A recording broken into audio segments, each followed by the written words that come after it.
ਮਿਸ਼ਾ, ਇਸ ਤੋਂ ਬਾਅਦ ਅਸੀਂ ਗੱਲ ਕਰਦੇ ਹਾਂ ਇੱਕ ਇਹੋ ਜਿਹੀ ਕਨਵਰਸੇਸ਼ਨ ਬਾਰੇ ਜਿਹੜੀ ਅਕਸਰ ਟਾਕ ਸ਼ੋਜ਼ ਦੇ ਵਿੱਚ ਬਹੁਤ ਸਾਰੀ ਡਿਸਕਸ ਤਾਂ ਕੀਤੀ ਜਾਂਦੀ ਆ, ਪਰ ਉਹਦਾ ਜਿਹੜਾ ਕੋਈ ਕੰਕਰੀਟ ਰਿਜ਼ਲਟ ਸਾਨੂੰ ਵੇਖਣ ਨੂੰ ਨਹੀਂ ਮਿਲਦਾ।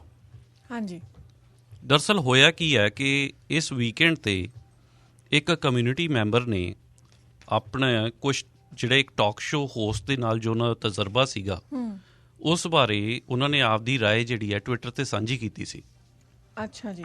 ਔਰ ਟਵਿੱਟਰ 'ਤੇ ਜਦੋਂ ਉਹਨਾਂ ਨੇ ਇਹ ਰਾਏ ਸਾਂਝੀ ਕੀਤੀ ਤਾਂ ਕਿਉਂਕਿ ਇਹ ਕ੍ਰਿਟੀਕਲ ਰਾਏ ਸੀਗੀ ਉਸ ਟਾਕ ਸ਼ੋ ਹੋਸਟ ਬਾਰੇ, ਹਾਂਜੀ, ਤੇ ਦੂਸਰੇ ਜਿਹੜੇ ਲੋਕ ਸੀਗੇ ਟਵਿੱਟਰ 'ਤੇ, ਹਾਂਜੀ, ਉਹਨਾਂ ਨੇ ਇਸ ਰਾਏ ਦੇ ਨਾਲ ਆਪਣੀ ਜਿਹੜੀ ਸੀ ਸਹਿਮਤੀ ਜਤਾਈ। ਔਰ ਬਹੁਤ ਸਾਰੇ ਲੋਕਾਂ ਨੇ ਇਹ ਦੱਸਿਆ ਕਿ ਸਾਡਾ ਵੀ ਤਜਰਬਾ ਜਿਹੜਾ ਸੀਗਾ ਇਸ ਟਾਕ ਸ਼ੋ ਹੋਸਟ ਦੇ ਨਾਲ ਇਹੋ ਜਿਹਾ ਹੀ ਕੁਛ ਰਿਹਾ। ਔਰ ਇਹ ਜਿਹੜੇ ਯੂਜ਼ਰਸ ਸੀਗੇ ਮੋਸਟਲੀ ਇਹਨਾਂ ਦੇ ਵਿੱਚ ਜਿਹੜੀਆਂ ਸੀ ਸਾਡੀਆਂ ਸਾਊਥ ਏਸ਼ੀਅਨ ਮੂਲ ਦੀਆਂ, ਪੰਜਾਬੀ ਮੂਲ ਦੀਆਂ ਔਰਤਾਂ ਸੀਗੀਆਂ। ਹਾਂਜੀ, ਸੋ ਅਸੀਂ ਅੱਜ ਉਹਨਾਂ ਦੀ ਹੀ ਜ਼ਬਾਨੀ ਸੁਣਾਂਗੇ ਕਿ ਗੱਲਬਾਤ ਕੀ ਹੋਈ, ਕਿਉਂ ਇਹੋ ਜਿਹਾ ਇੱਕ ਜਿਹੜਾ ਇਸ਼ੂ ਸੀਗਾ, ਸੀਰੀਅਸ ਕਮਿਊਨਿਟੀ ਇਸ਼ੂ ਜਿਹੜਾ ਸੀਗਾ, ਉਹ ਉੱਭਰ ਕੇ ਇਸ ਤਰੀਕੇ ਦੇ ਨਾਲ ਟਵਿੱਟਰ 'ਤੇ ਆਇਆ, ਕਿਉਂ ਇਹ ਸਾਊਥ ਏਸ਼ੀਅਨ ਮੀਡੀਆ ਦੇ ਵਿੱਚ ਹੀ ਰਹਿ ਕੇ ਇਹ ਪ੍ਰੋਬਲਮ ਕਿਉਂ ਨਹੀਂ ਸੋਲਵ ਹੋ ਸਕੀ। ਸੋ ਸਾਡੇ ਨਾਲ ਇਸ ਵੇਲੇ ਫੋਨ ਲਾਈਨ 'ਤੇ ਜੁੜੇ ਹੋਏ ਜੈਗ ਨਾਗਰਾ, ਜੋ ਕਿ ਇੱਕ ਵਿਜ਼ੂਅਲ ਆਰਟਿਸਟ ਨੇ ਔਰ ਪੰਜਾਬੀ ਕਮਿਊਨਿਟੀ ਮਾਰਕੀਟ ਜਿਹੜੀ ਆ ਉਹਦੇ ਉਹ ਕ੍ਰੀਏਟਿਵ ਡਾਇਰੈਕਟਰ ਵੀ ਨੇ। ਹਾਂਜੀ, Jag, welcome to the program. Thank you. Jag, ਸਭ ਤੋਂ ਪਹਿਲਾਂ ਅਸੀਂ ਤੁਹਾਨੂੰ ਪੁੱਛਣਾ ਚਾਹਾਂਗੇ ਕਿ ਇਹ ਤੁਸੀਂ ਜਿਹੜਾ ਟਵਿੱਟਰ 'ਤੇ ਲਿਖਿਆ ਹੈ, ਇਹ ਆਪਦੀ ਓਪੀਨੀਅਨ, ਇਹ ਕੀ ਹੋਇਆ, ਕੀ ਹੈ ਮਾਮਲਾ? ਜਿਹੜੇ ਲੋਕ ਟਵਿੱਟਰ 'ਤੇ ਨਹੀਂ ਹੈਗੇ ਉਹਨਾਂ ਦੀ ਇਨਫੋਰਮੇਸ਼ਨ ਵਾਸਤੇ ਤੁਸੀਂ ਦੱਸ ਸਕੋ ਕਿ ਕੀ ਹੋਇਆ, ਕੀ ਹੈ ਇਹ? ਹਾਂਜੀ, ਸੋ ਮੈਂ ਪਿਛਲੇ ਥਰਸਡੇ ਮੈਨੂੰ ਰੈਡ ਐਫ ਐਮ ਵਾਲਿਆਂ ਨੇ ਸੱਦਿਆ ਸੀ ਹਰਜਿੰਦਰ ਥਿੰਦ ਦੇ ਸ਼ੋਅ 'ਤੇ ਆਉਣ ਲਈ। ਜਿੱਦਾਂ ਅਸੀਂ ਪੰਜਾਬੀ ਮਾਰਕੀਟ ਕਲੈਕਟਿਵ ਇੱਕ ਸਾਡੀ ਨੋਨ ਪ੍ਰੋਫਿਟ ਆ, ਤੇ ਅਸੀਂ ਬੋਰਡ ਮੈਂਬਰ ਨਵੇਂ ਲੱਭਦੇ ਹਾਂ, ਤੇ ਤਾਂ ਅਸੀਂ ਜਿੱਦਾਂ ਲੋਕਾਂ ਨੂੰ ਕਹਿੰਦੇ ਆ ਕਿ ਤੁਸੀਂ ਜੁਆਇਨ ਕਰੋ ਸਾਡੇ ਟੀਮ ਨੂੰ, ਹੈ ਨਾ ਜੀ।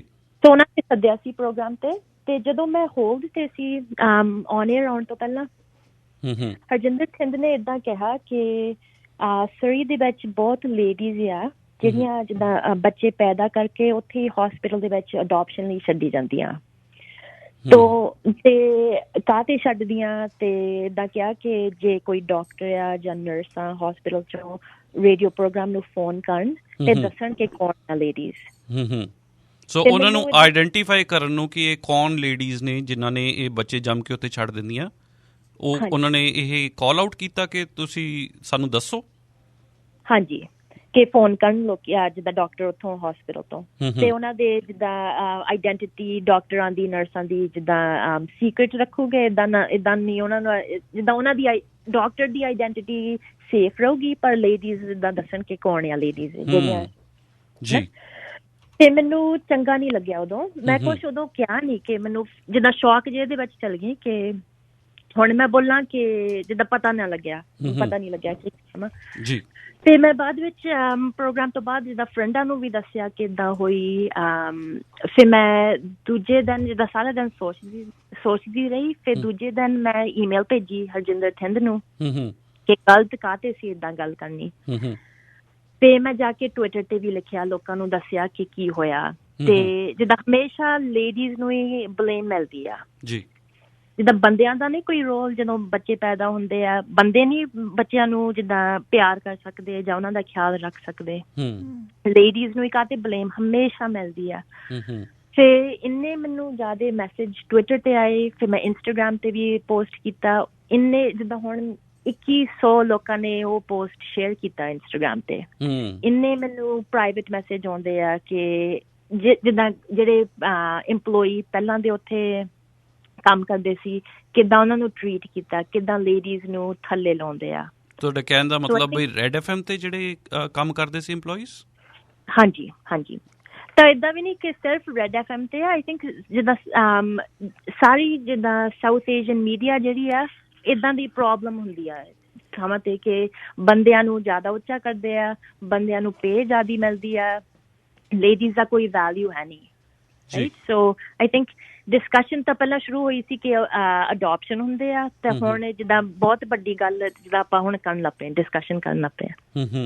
ਸਾਡੇ ਨਾਲ ਜੈਕ ਤੁਸੀਂ ਲਾਈਨ ਤੇ ਨਾਲ ਸਾਡੇ ਨਾਲ ਇਸੇ ਤਰ੍ਹਾਂ ਬਣੇ ਰਹਿਣਾ ਸਾਡੇ ਨਾਲ, ਕਿਉਂਕਿ ਅਸੀਂ ਇਹਦੇ ਵਿੱਚ ਜਿਹੜਾ ਤੁਸੀਂ ਇਹ ਗੱਲ ਕਹੀ ਹੈ ਕਿ ਡਾਕਟਰਸ ਨੂੰ ਇਸ ਤਰੀਕੇ ਦੇ ਨਾਲ ਕਾਲ ਕੀਤਾ ਗਿਆ ਕਿ ਤੁਸੀਂ ਆਈਡੈਂਟੀਟੀ ਇਹਨਾਂ ਲੇਡੀਜ਼ ਦੀ ਹਮੇਸ਼ਾ ਵੀ ਉਹਨਾਂ ਨੂੰ ਕਿਹਾ ਗਿਆ ਕਿ ਤੁਸੀਂ ਸਾਨੂੰ ਦੱਸੋ ਇਹਦੇ ਕੀ ਮਾਇਨੇ ਨੇ, ਕੀ ਇਹਦੀ ਇੰਪੋਰਟੈਂਸ ਹੈ, ਇਸ ਬਾਰੇ ਅਸੀਂ ਗੱਲ ਕਰਦੇ ਹਾਂ।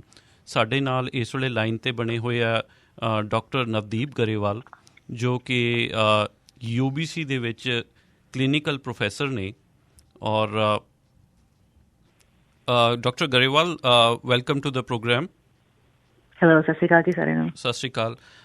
ਡਾਕਟਰ ਗਰੇਵਾਲ, ਮੈਂ ਤੁਹਾਨੂੰ ਪੁੱਛਣਾ ਚਾਹੂੰਗਾ ਐਜ਼ ਏ ਹੈਲਥ ਪ੍ਰੈਕਟੀਸ਼ਨਰ, ਤੁਹਾਡਾ ਕੀ ਨਜ਼ਰੀਆ ਹੈ ਕਿ ਇਸ ਤਰੀਕੇ ਦੇ ਨਾਲ ਕੀ ਅਸੀਂ ਕਿਸੇ ਨੂੰ ਬੁਲਾ ਸਕਦੇ ਹਾਂ, ਕਹਿ ਸਕਦੇ ਹਾਂ ਕਿ ਤੁਸੀਂ ਉਹਨਾਂ ਦੀ ਆਈਡੈਂਟੀਟੀ ਰਿਵੀਲ ਕਰੋ? ਇਹਦੇ ਨਾਲ ਕੀ ਪ੍ਰਭਾਵ ਪੈ ਸਕਦੇ ਆ?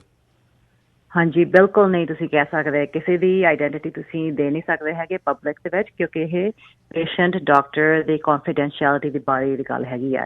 ਅਤੇ ਜਦੋਂ ਅਸੀਂ ਪਹਿਲਾਂ ਡਾਕਟਰਸ ਬਣਦੇ ਹਾਂ, ਨਰਸਿਸ ਬਣਦੇ ਹਾਂ, ਅਸੀਂ ਉਹ ਉਸ ਲੈਂਦੇ ਹਾਂ ਕਿ ਅਸੀਂ ਆਪਣੇ ਪੇਸ਼ੈਂਟਸ ਲਈ ਹੀ ਅਸੀਂ ਆਪਣੀ ਕੇਅਰ ਕਰਨੀ ਹੈਗੀ ਆ। ਅਤੇ ਕਦੀ ਵੀ ਅਸੀਂ ਕਿਸੇ ਬਾਰੇ ਪੇਸ਼ੈਂਟ ਕੌਨਫੀਡੈਂਸ਼ੀਅਲਿਟੀ ਅਸੀਂ ਬ੍ਰੇਕ ਨਹੀਂ ਕਰ ਸਕਦੇ। ਇਹਦਾ ਮਤਲਬ ਹੈਗਾ ਵੀ ਅਸੀਂ ਜਦੋਂ ਪੇਸ਼ੈਂਟ ਸਾਡੇ ਕੋਲ ਆਉਂਦੇ ਹੈਗੇ ਆ, ਸਾਡੇ ਤੋਂ ਕੇਅਰ ਲੈਂਦੇ ਹੈਗੇ ਆ, ਅਸੀਂ ਕਦੇ ਵੀ ਉਹਨਾਂ ਦੇ ਬਾਰੇ ਕਿਸੇ ਹੋਰ ਦੇ ਨਾਲ ਗੱਲ ਨਹੀਂ ਕਰ ਸਕਦੇ। ਸੋ ਜਦੋਂ ਮੈਂ ਐਮਰਜੈਂਸੀ 'ਚ ਕੰਮ ਕਰਦੀ ਹਾਂ, ਜੇ ਮੈਂ ਜਾਣਦੀ ਹੈਗੀ ਹੈ ਮੇਰੇ ਜਾਣੇ ਪਛਾਣੇ ਵਾਲੇ ਬੰਦਾ ਆਉਂਦਾ ਮੇਰੇ ਕੋਲ ਦੇਖਣ ਨੂੰ, ਅਤੇ ਮੈਂ ਕਦੀ ਨਹੀਂ ਉਹਨਾਂ ਦੇ ਰਿਸ਼ਤੇਦਾਰਾਂ ਨੂੰ ਦੱਸਦੀ ਹੈਗੀ ਵੀ ਉਹ ਆਏ ਸੀਗੇ ਮੈਨੂੰ ਮਿਲਣ। ਸੋ ਇਹ ਬਿਲਕੁਲ ਗਲਤ ਆ। ਕੋਈ ਵੀ ਡਾਕਟਰ ਜਾਂ ਨਰਸ ਕੋਈ ਰੇਡੀਓ ਸ਼ੋ 'ਤੇ ਜਾ ਕੇ ਨਹੀਂ ਦੱਸ ਸਕਦੇ ਅਤੇ ਮੈਂ ਇਸ ਬੰਦੇ ਦਾ ਨਾਂ ਹੈਗਾ ਆ ਜੇ ਉਹ ਕਹਿਣਗੇ ਤਾਂ ਮੈਂ ਪਹਿਲਾਂ ਆਪ ਹੀ ਉਹਨਾਂ ਨੂੰ ਰਿਪੋਰਟ ਕਰੂੰਗੀ ਕਾਲਜ 'ਤੇ, ਅਤੇ ਉਹਨਾਂ ਦਾ ਲਾਇਸੈਂਸ ਉਹਨਾਂ ਦਾ ਲੈ ਕੇ ਜਾਣਗੇ। ਮੈਂ ਵੀ ਇਹੀ ਜੈਗ ਨਾਲ ਮੈਂ ਵੀ ਇਹ ਅਗਰੀਮੈਂਟ ਵਿੱਚ ਹੈਗੀ ਹਾਂ। ਅਤੇ ਕਿਉਂ ਲੇਡੀਜ਼ ਦੇ ਬਾਰੇ ਕਿਉਂ ਉਹ ਕਹਿੰਦੇ ਕਿ ਲੇਡੀਜ਼ ਦੇ ਨਾਂ ਦੱਸੋ, ਆਦਮੀਆਂ ਦੇ ਨਾਂ ਕਿਉਂ ਨਹੀਂ ਦੱਸਦੇ? ਕਿਉਂ ਅਸੀਂ ਬਾਰ ਆਪਣੇ ਕਮਿਊਨਿਟੀ ਦੀ ਲੇਡੀਜ਼ ਨੂੰ ਦੇ ਨਾਂ ਥੱਲੇ ਕਰੀ ਜਾਂਦੇ ਅਤੇ ਆਦਮੀਆਂ ਦੇ ਨਾਂ ਉੱਚ ਚੱਕ ਜਾਂਦੇ ਹਾਂ? ਡਾਕਟਰ ਗਰੇਵਾਲ, ਇਹ ਜਦ ਸਟੇਟਮੈਂਟ ਆਈ ਰੇਡੀਓ ਸਟੇਸ਼ਨ ਵੱਲੋਂ ਦੈਟ ਉਹ ਨੇਮਸ ਰਿਵੀਲ ਹੋਣੇ ਚਾਹੀਦੇ ਨੇ, were you shocked, were you surprised, ਜਾਂ ਸਾਡੀ ਕਮਿਊਨਿਟੀ 'ਚ ਇਹ ਇੱਕ ਨੋਰਮਲ ਚੀਜ਼ ਆ, ਇੱਕ ਐਕਸਪੈਕਟੇਸ਼ਨ ਬਣ ਚੁੱਕੀ ਆ ਕਿ ਇਹੋ ਜਿਹੀ ਚੀਜ਼ਾਂ ਔਰਤ ਦੇ ਉੱਤੇ ਇਹੋ ਜਿਹੇ ਇਲਜ਼ਾਮ ਲਾਉਣੇ ਚਾਹੀਦੇ ਨੇ ਅਤੇ ਉਹ ਐਕਸਪੈਕਟੇਸ਼ਨ ਇੱਕ ਬਣ ਚੁੱਕੀ ਆ? ਹਾਂਜੀ, ਮੈਂ ਸ਼ੌਕ ਤਾਂ ਇਸ ਕਰਕੇ ਸੀ ਕਿਉਂਕਿ ਹੁਣ 2022 ਹੋ ਗਿਆ ਅਤੇ ਫਿਰ ਵੀ ਅਸੀਂ ਇਸ ਸੈਂਚੁਰੀ ਦੇ ਵਿੱਚ, ਇਸ ਡੈਕੇਡ ਦੇ ਵਿੱਚ, ਇਸ ਸਾਲ ਦੇ ਵਿੱਚ ਅਜੇ ਵੀ ਇਹੀ ਗੱਲਾਂ ਹੋ ਜਾ ਰਹੀਆਂ। ਸਾਡੇ ਕਮਿਊਨਿਟੀ ਨੂੰ ਅਸੀਂ ਕਿੱਦਾਂ ਅੱਗੇ ਕਰ ਸਕਦੇ, ਕਿੱਦਾਂ ਪ੍ਰੋਗਰੈਸ ਕਰ ਸਕਦੇ ਹਾਂ ਜਦੋਂ ਜਿਹੜੇ ਸ਼ੋਜ਼ ਦੇ ਲਿਸਨਰਸ ਹੈਗੇ ਆ ਉਹ ਆਪ ਵੀ ਜੋ ਕੁਛ ਉਹਨਾਂ ਦੇ ਆਪ ਬਲੀਫ ਹੈਗੇ ਆ, ਜਦੋਂ ਰੇਡੀਓ ਦੇ ਹੋਸਟ ਉਹਨਾਂ ਦੇ ਬਲੀਫ ਦੇ ਨਾਲ ਸੰਬੰਧ ਵਿੱਚ ਹੈਗੇ ਆ ਅਤੇ ਉਹ ਇੱਕ ਦੂਜੇ ਦੇ ਨਾਲ ਗੱਲ ਕਰਕੇ ਇੱਕ ਦੂਜੇ ਦੇ ਐਕੋ ਚੈਂਬਰ ਦੇ ਵਿੱਚ ਰਹਿ ਕੇ ਉਹ ਕਿਸੇ ਹੋਰ ਦੀ ਗੱਲ ਸੁਣ ਨਹੀਂ ਸਕਦੇ, ਨਾ ਹੀ ਰੈਕਗਨਾਈਜ਼ ਕਰ ਸਕਦੇ ਆ। ਅਤੇ ਉਹਨਾਂ ਦੀ ਆਪ ਦੀ ਸੁਸਾਇਟੀ ਦੀ ਅੱਗੇ ਗੱਲ ਜੰਮ ਚੁੱਕੀ ਹੈਗੀ ਆ ਅਤੇ ਉਹਨਾਂ ਨੂੰ ਵੀ ਆਪ ਨੂੰ ਪ੍ਰੋਗਰੈਸ ਹੋਣਾ ਚਾਹੀਦਾ ਆ। ਬਿਲਕੁਲ, ਅਤੇ ਉਮੀਦ ਤਾਂ ਇਹੀ ਹੈ ਕਿ ਅੱਜ ਜੋ ਨਈ ਜਨਰੇਸ਼ਨ ਆਊਗੀ ਉਹਨਾਂ ਨੂੰ ਅਸੀਂ ਐਜੂਕੇਟ ਕਰ ਸਕਾਂਗੇ ਇਕੁਆਲਿਟੀ ਬਾਰੇ ਅਤੇ ਇਹ ਕਿੰਨਾ ਇੰਪੋਰਟੈਂਟ ਮਾਮਲਾ ਇਹਦੇ ਬਾਰੇ। ਪਰ ਸਵਾਲ ਇਹ ਉੱਠਦਾ ਡਾਕਟਰ ਗਰੇਵਾਲ ਕਿ ਜਿਹੜੀ ਪਿਛਲੀ ਜਨਰੇਸ਼ਨ ਆ ਉਹਨਾਂ ਨੂੰ ਕਿੱਦਾਂ ਐਜੂਕੇਟ ਕੀਤਾ ਜਾਵੇ? ਬਿਕੋਜ਼ ਨੈਕਸਟ ਜਨਰੇਸ਼ਨ ਲਈ ਤਾਂ ਅਸੀਂ ਸਕੂਲਸ ਵਿੱਚ ਪ੍ਰੋਗਰਾਮ ਖੋਲ੍ਹ ਸਕਦੇ ਹਾਂ ਜਾਂ ਘਰੇ ਉਹਨਾਂ ਨੂੰ ਐਜ਼ ਪੇਰੈਂਟਸ ਗਾਈਡ ਕਰ ਸਕਦੇ ਹਾਂ। ਬਟ ਜੇ ਜਿੱਦਾਂ ਇਹ ਹੋਸਟ ਸੀਗੇ ਉਸ ਉਮਰ ਦੇ ਜਿਹੜੇ ਲੋਕੀ ਨੇ ਉਹਨਾਂ ਨੂੰ ਕਿੱਦਾਂ ਇਹ ਸਮਝਾਇਆ ਜਾਵੇ ਕਿ ਇਹ ਸਹੀ ਗੱਲ ਨਹੀਂ ਆ ਕਰਨਾ? ਇਸੇ ਤਰ੍ਹਾਂ ਜਿਸ ਤਰ੍ਹਾਂ ਅਸੀਂ ਹੋਰ ਕਰ ਰਹੇ ਹਾਂ, ਸੋ ਜਿਹੜੇ ਸ਼ੋਜ਼ ਦੇ ਵਿੱਚ ਉਹ ਗੱਲ ਸੁਣਦੇ ਹੈਗੇ ਆ, ਹੋਸਟ ਦੀ ਗੱਲ ਸੁਣਦੇ ਆ, ਉਸੇ ਸ਼ੋਜ਼ ਦੇ ਵਿੱਚ ਤੁਹਾਨੂੰ ਪਲੈਟਫਾਰਮ ਉਹਨਾਂ ਨੂੰ ਬਣਾਉਣਾ ਚਾਹੀਦਾ ਹੈ ਕਿ ਔਰਤਾਂ ਨੂੰ ਤੁਸੀਂ ਲਿਆਓ ਸ਼ੋਜ਼ 'ਤੇ ਅਤੇ ਇਸ ਤਰ੍ਹਾਂ ਦੇ ਟੋਪਿਕਸ ਦੇ ਬਾਰੇ ਗੱਲਾਂ ਕਰੋ, ਸਮਝਾਓ ਲਿਸਨਰਸ ਨੂੰ ਕਿ ਇਹ ਗੱਲ ਅੱਗੇ ਪੁਰਾਣੀਆਂ ਗੱਲਾਂ ਹੁਣ ਨਹੀਂ ਚੱਲਦੀਆਂ ਹੈਗੀਆਂ ਅਤੇ ਨਹੀਂ ਚੱਲਣੀਆਂ ਚਾਹੀਦੀਆਂ। ਅਤੇ ਜੋ ਕੁਛ ਇਹ ਰੇਡੀਓ ਹੋਸਟ ਕਹਿੰਦੇ ਆ ਵੀ ਤੁਸੀਂ ਸਾਨੂੰ ਫੋਨ ਕਰੋ ਅਤੇ ਸਾਨੂੰ ਦੱਸੋ, ਇਹ ਬਿਲਕੁਲ ਗਲਤ ਆ ਅਤੇ ਇਟਸ ਇਲੀਗਲ। ਅਤੇ ਕਦੀ ਵੀ ਕੋਈ ਵੀ ਰੇਡੀਓ ਹੋਸਟ ਕੈਨੇਡਾ ਦੇ ਵਿੱਚ ਇੱਦਾਂ ਗੱਲ ਪੁੱਛ ਨਹੀਂ ਸਕਦਾ। ਜੀ ਡਾਕਟਰ ਗਰੇਵਾਲ, ਮੈਂ ਸਮਝਦਾ ਤੁਸੀਂ ਕੋ-ਫਾਊਂਡਰ ਵੀ ਹੋ south Asian COVID task force ਦੇ। ਹਾਂਜੀ ਜੀ, ਮੈਨੂੰ ਕੀ ਤੁਹਾਡਾ ਪਹਿਲਾਂ ਕੋਈ ਤਜਰਬਾ ਉਹਨਾਂ ਦੇ ਨਾਲ, ਰੈਡ FM ਦੇ ਨਾਲ ਜਾਂ ਰੈਡ FM ਦੇ ਇਸ ਹੋਸਟ ਦੇ ਨਾਲ ਪਹਿਲਾਂ ਕੋਈ ਇਹੋ ਜਿਹਾ ਤਜਰਬਾ ਰਿਹਾ ਜਿੱਥੇ ਤੁਹਾਨੂੰ ਮਹਿਸੂਸ ਹੋਇਆ ਹੋਵੇ ਕਿ ਤੁਹਾਡੇ ਔਰਤ ਹੋਣ 'ਤੇ ਤੁਹਾਨੂੰ ਸ਼ਾਇਦ ਰਿਸਪੈਕਟ ਜਾਂ ਤੁਹਾਨੂੰ ਜਿਹੜੀ ਕਿਸਮ ਦੀ ਇੱਕ ਐਕਸਪਰਟੀਜ਼ ਤੁਸੀਂ ਐਕਸਪੈਕਟ ਕਰਦੇ ਹੋ ਜਦੋਂ ਰੇਡੀਓ ਸਟੇਸ਼ਨ 'ਤੇ ਜਾਂਦੇ ਹੋ ਉੱਥੇ ਬੋਲਦੇ ਹੋ, ਤੁਹਾਨੂੰ ਕੋਈ ਮਹਿਸੂਸ ਹੋਇਆ ਵੀ ਤੁਹਾਨੂੰ ਰਿਸਪੈਕਟ ਘੱਟ ਮਿਲੀ ਆ? ਸੱਚ ਦੇ ਵਿੱਚ ਸਿਰਫ ਇੱਕ ਹੀ ਰੇਡੀਓ ਸ਼ੋਅ ਨਹੀਂ ਹੈਗਾ ਅਤੇ ਸਿਰਫ ਇੱਕ ਹੀ ਰੇਡੀਓ ਸਟੇਸ਼ਨ ਨਹੀਂ ਹੈਗਾ। ਅਸੀਂ ਮੈਂ ਅਤੇ ਮੇਰੇ ਫੀਮੇਲ ਕੋਲੀਗਸ ਨੇ ਕਈ ਵਾਰੀ ਦੇਖਿਆ ਹੈਗਾ, ਅਸੀਂ ਆਪ ਨੂੰ ਸਾਨੂੰ ਮਹਿਸੂਸ ਹੋਇਆ ਹੈਗਾ ਕਿ ਸਾਡੇ ਜਿਹੜੇ ਰਿਸਪੈਕਟ ਮਿਲਣੀ ਚਾਹੀਦੀ, ਕਿਉਂਕਿ ਸਾਡੀ ਐਕਸਪਰਟੀਜ਼ ਦੇ ਜਦੋਂ ਸ਼ੋਅ 'ਤੇ ਸੱਦਦੇ ਹੈਗੇ ਆ ਅਤੇ ਤੁਸੀਂ ਆਪਣਾ ਐਕਸਪਰਟੀਜ਼ ਦਿਓ, ਸਾਡੇ ਐਕਸਪਰਟ ਓਪੀਨੀਅਨ ਦਿਓ, ਸਾਨੂੰ ਉਸ ਤਰ੍ਹਾਂ ਦੀ ਰਿਸਪੈਕਟ ਨਹੀਂ ਮਿਲਦੀ ਹੈਗੀ ਜਿੱਦਾਂ ਕਿ ਕੋਈ ਆਦਮੀ ਦੇ ਕੋਈ ਮੇਲ ਡਾਕਟਰ ਹੋਵੇ ਜਾਂ ਕੋਈ ਨਾਨ ਇੰਡੀਅਨ ਡਾਕਟਰ ਹੋਵੇ, ਭਾਵੇਂ ਮੇਲ ਜਾਂ ਫੀਮੇਲ ਨਾਨ ਇੰਡੀਅਨ ਡਾਕਟਰ ਹੋਵੇ। ਸਾਡੇ ਨਾਂ ਕਈ ਵਾਰੀ ਸਾਨੂੰ ਡਾਕਟਰ ਦੇ ਨਾਂ ਨਹੀਂ ਦੱਸ ਸਕਦੇ ਹੈਗੇ, ਪਹਿਲਾਂ ਨਾਂ ਯੂਜ਼ ਕਰਦੇ ਆ, ਫਸਟ ਨੇਮ ਜਾਂ ਈਵਨ ਡੀਅਰ ਕਹਿੰਦੇ ਆ, ਅਤੇ ਸਾਨੂੰ ਪੁੱਛਦੇ ਹੈਗੇ ਵੀ ਅਸੀਂ ਕਿੱਦਾਂ ਡਰੈਸ ਹੋਣੇ ਚਾਹੀਦੇ ਹਾਂ ਸ਼ੋਅ 'ਤੇ, ਜਾਂ ਸਾਡਾ ਬਾਇਓਗ੍ਰਾਫੀ ਨਹੀਂ ਪੁੱਛਦੇ ਹੈਗੇ। ਅਸੀਂ ਕਈ ਵਾਰੀ ਆਪਣਾ ਟਾਈਮ ਵੀ ਦਿੰਦੇ ਹਾਂ, ਆਪਣਾ ਐਕਸਪਰਟੀਜ਼ ਵੀ ਦਿੰਦੇ ਹੈਗੇ, ਆਪਣੇ ਆਪ ਦਾ ਕੰਮ ਛੱਡ ਕੇ, ਆਪਣੇ ਪੇਸ਼ੈਂਟਸ ਨੂੰ ਛੱਡ ਕੇ ਅਸੀਂ ਸ਼ੋਅ 'ਤੇ ਜਾਂਦੇ ਹੈਗੇ ਹਾਂ। ਅਤੇ ਕਈ ਵਾਰੀ ਟਾਈਮ ਵੀ ਡਿਸਰਿਸਪੈਕਟ ਹੁੰਦਾ ਹੈ, ਜਾਂ ਤਾਂ ਉਹ ਟਾਈਮ ਚੇਂਜ ਕਰ ਦਿੰਦੇ ਆ ਜਾਂ ਸਾਨੂੰ ਬਿਲਕੁਲ ਬੰਪ ਕਰ ਦਿੰਦੇ ਆ ਕਿਉਂਕਿ ਹੋਰ ਗੈਸਟ ਆ ਜਾਂਦੇ ਹੈਗੇ ਆ। ਸੋ ਸਾਡਾ ਟਾਈਮ ਵੀ ਡਿਸਰਿਸਪੈਕਟ ਹੁੰਦਾ, ਸਾਡੇ ਨਾਂ ਵੀ ਡਿਸਰਿਸਪੈਕਟ ਹੁੰਦਾ, ਅਤੇ ਸਾਡਾ ਐਕਸਪਰਟੀਜ਼ ਵੀ ਡਿਸਰਿਸਪੈਕਟ ਹੁੰਦਾ ਆ। ਅਤੇ ਉਸ ਜਿਹੜਾ ਅਸੀਂ ਐਜੂਕੇਸ਼ਨ ਦੇਣਾ ਚਾਹੁੰਦੇ ਹੈਗੇ ਆ ਤੁਹਾਡੇ ਲਿਸਨਰਸ ਨੂੰ, ਸਾਰੇ ਰੇਡੀਓ ਸ਼ੋਅਜ਼ ਦੇ ਲਿਸਨਰਸ ਦੀ ਗੱਲ ਕਰਦੀ ਹੈਗੀ ਹਾਂ, ਉਹ ਐਕਸਪਰਟੀਜ਼ ਉਹ ਬਿਲਕੁਲ ਟਵਿਸਟ ਕਰਕੇ ਉਹੀ ਐਕਸਪਰਟੀਜ਼ ਨੌਲੇਜ ਯੂਜ਼ ਕਰਦੇ ਹੈਗੇ ਆ ਆਪਣੇ ਓਨ ਏਜੰਡਾ ਨੂੰ ਗਾਹਾਂ ਕਰਨ ਨੂੰ, ਤਾਂ ਕਿ ਜਿਹੜੇ ਉਹਨਾਂ ਦੇ ਲਿਸਨਰਸ ਹੈਗੇ ਆ ਉਹ ਹੋਸਟ ਦੀ ਗੱਲ ਸੁਣਨ ਅਤੇ ਸਾਡੀ ਗੱਲ ਐਜ਼ ਐਕਸਪਰਟਸ ਕਰ ਸੁਣਨ। ਅੱਛਾ, ਇੱਕ ਇਸ ਵੇਲੇ ਡਾਕਟਰ ਗਰੇਵਾਲ ਤੁਸੀਂ ਹੋਲਡ 'ਤੇ ਸਾਡੇ ਨਾਲ ਇਸੇ ਤਰ੍ਹਾਂ ਬਣੇ ਰਹਿਣਾ।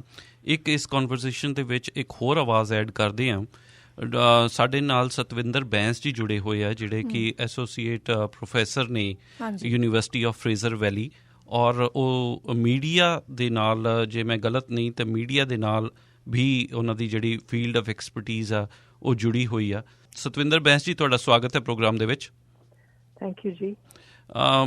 ਮਿਸ ਬੈਂਸ, ਮੈਨੂੰ ਲੱਗਦਾ ਤੁਹਾਡੇ ਵਾਸਤੇ ਤਾਂ ਕੋਈ ਵੱਡਾ ਸਰਪ੍ਰਾਈਜ਼ ਨਹੀਂ ਗਾ ਕਿ ਇਹ ਜਿਸ ਤਰੀਕੇ ਦੇ ਨਾਲ ਜੈਗ ਹੋਣਾ ਨੇ ਜਿਹੜਾ ਇਸ਼ੂ ਇੱਥੇ ਰੇਜ਼ ਕੀਤਾ, ਔਰ ਡਾਕਟਰ ਗਰੇਵਾਲ ਵੀ ਦੱਸ ਰਹੇ ਆ, ਮੈਨੂੰ ਲੱਗਦਾ ਤੁਸੀਂ ਤਾਂ ਵਾਕਿਫ ਹੋ ਇਸ ਤਰੀਕੇ ਦੀ ਜਿਹੜੀ ਘਟਨਾਕ੍ਰਮ ਦੇ ਨਾਲ।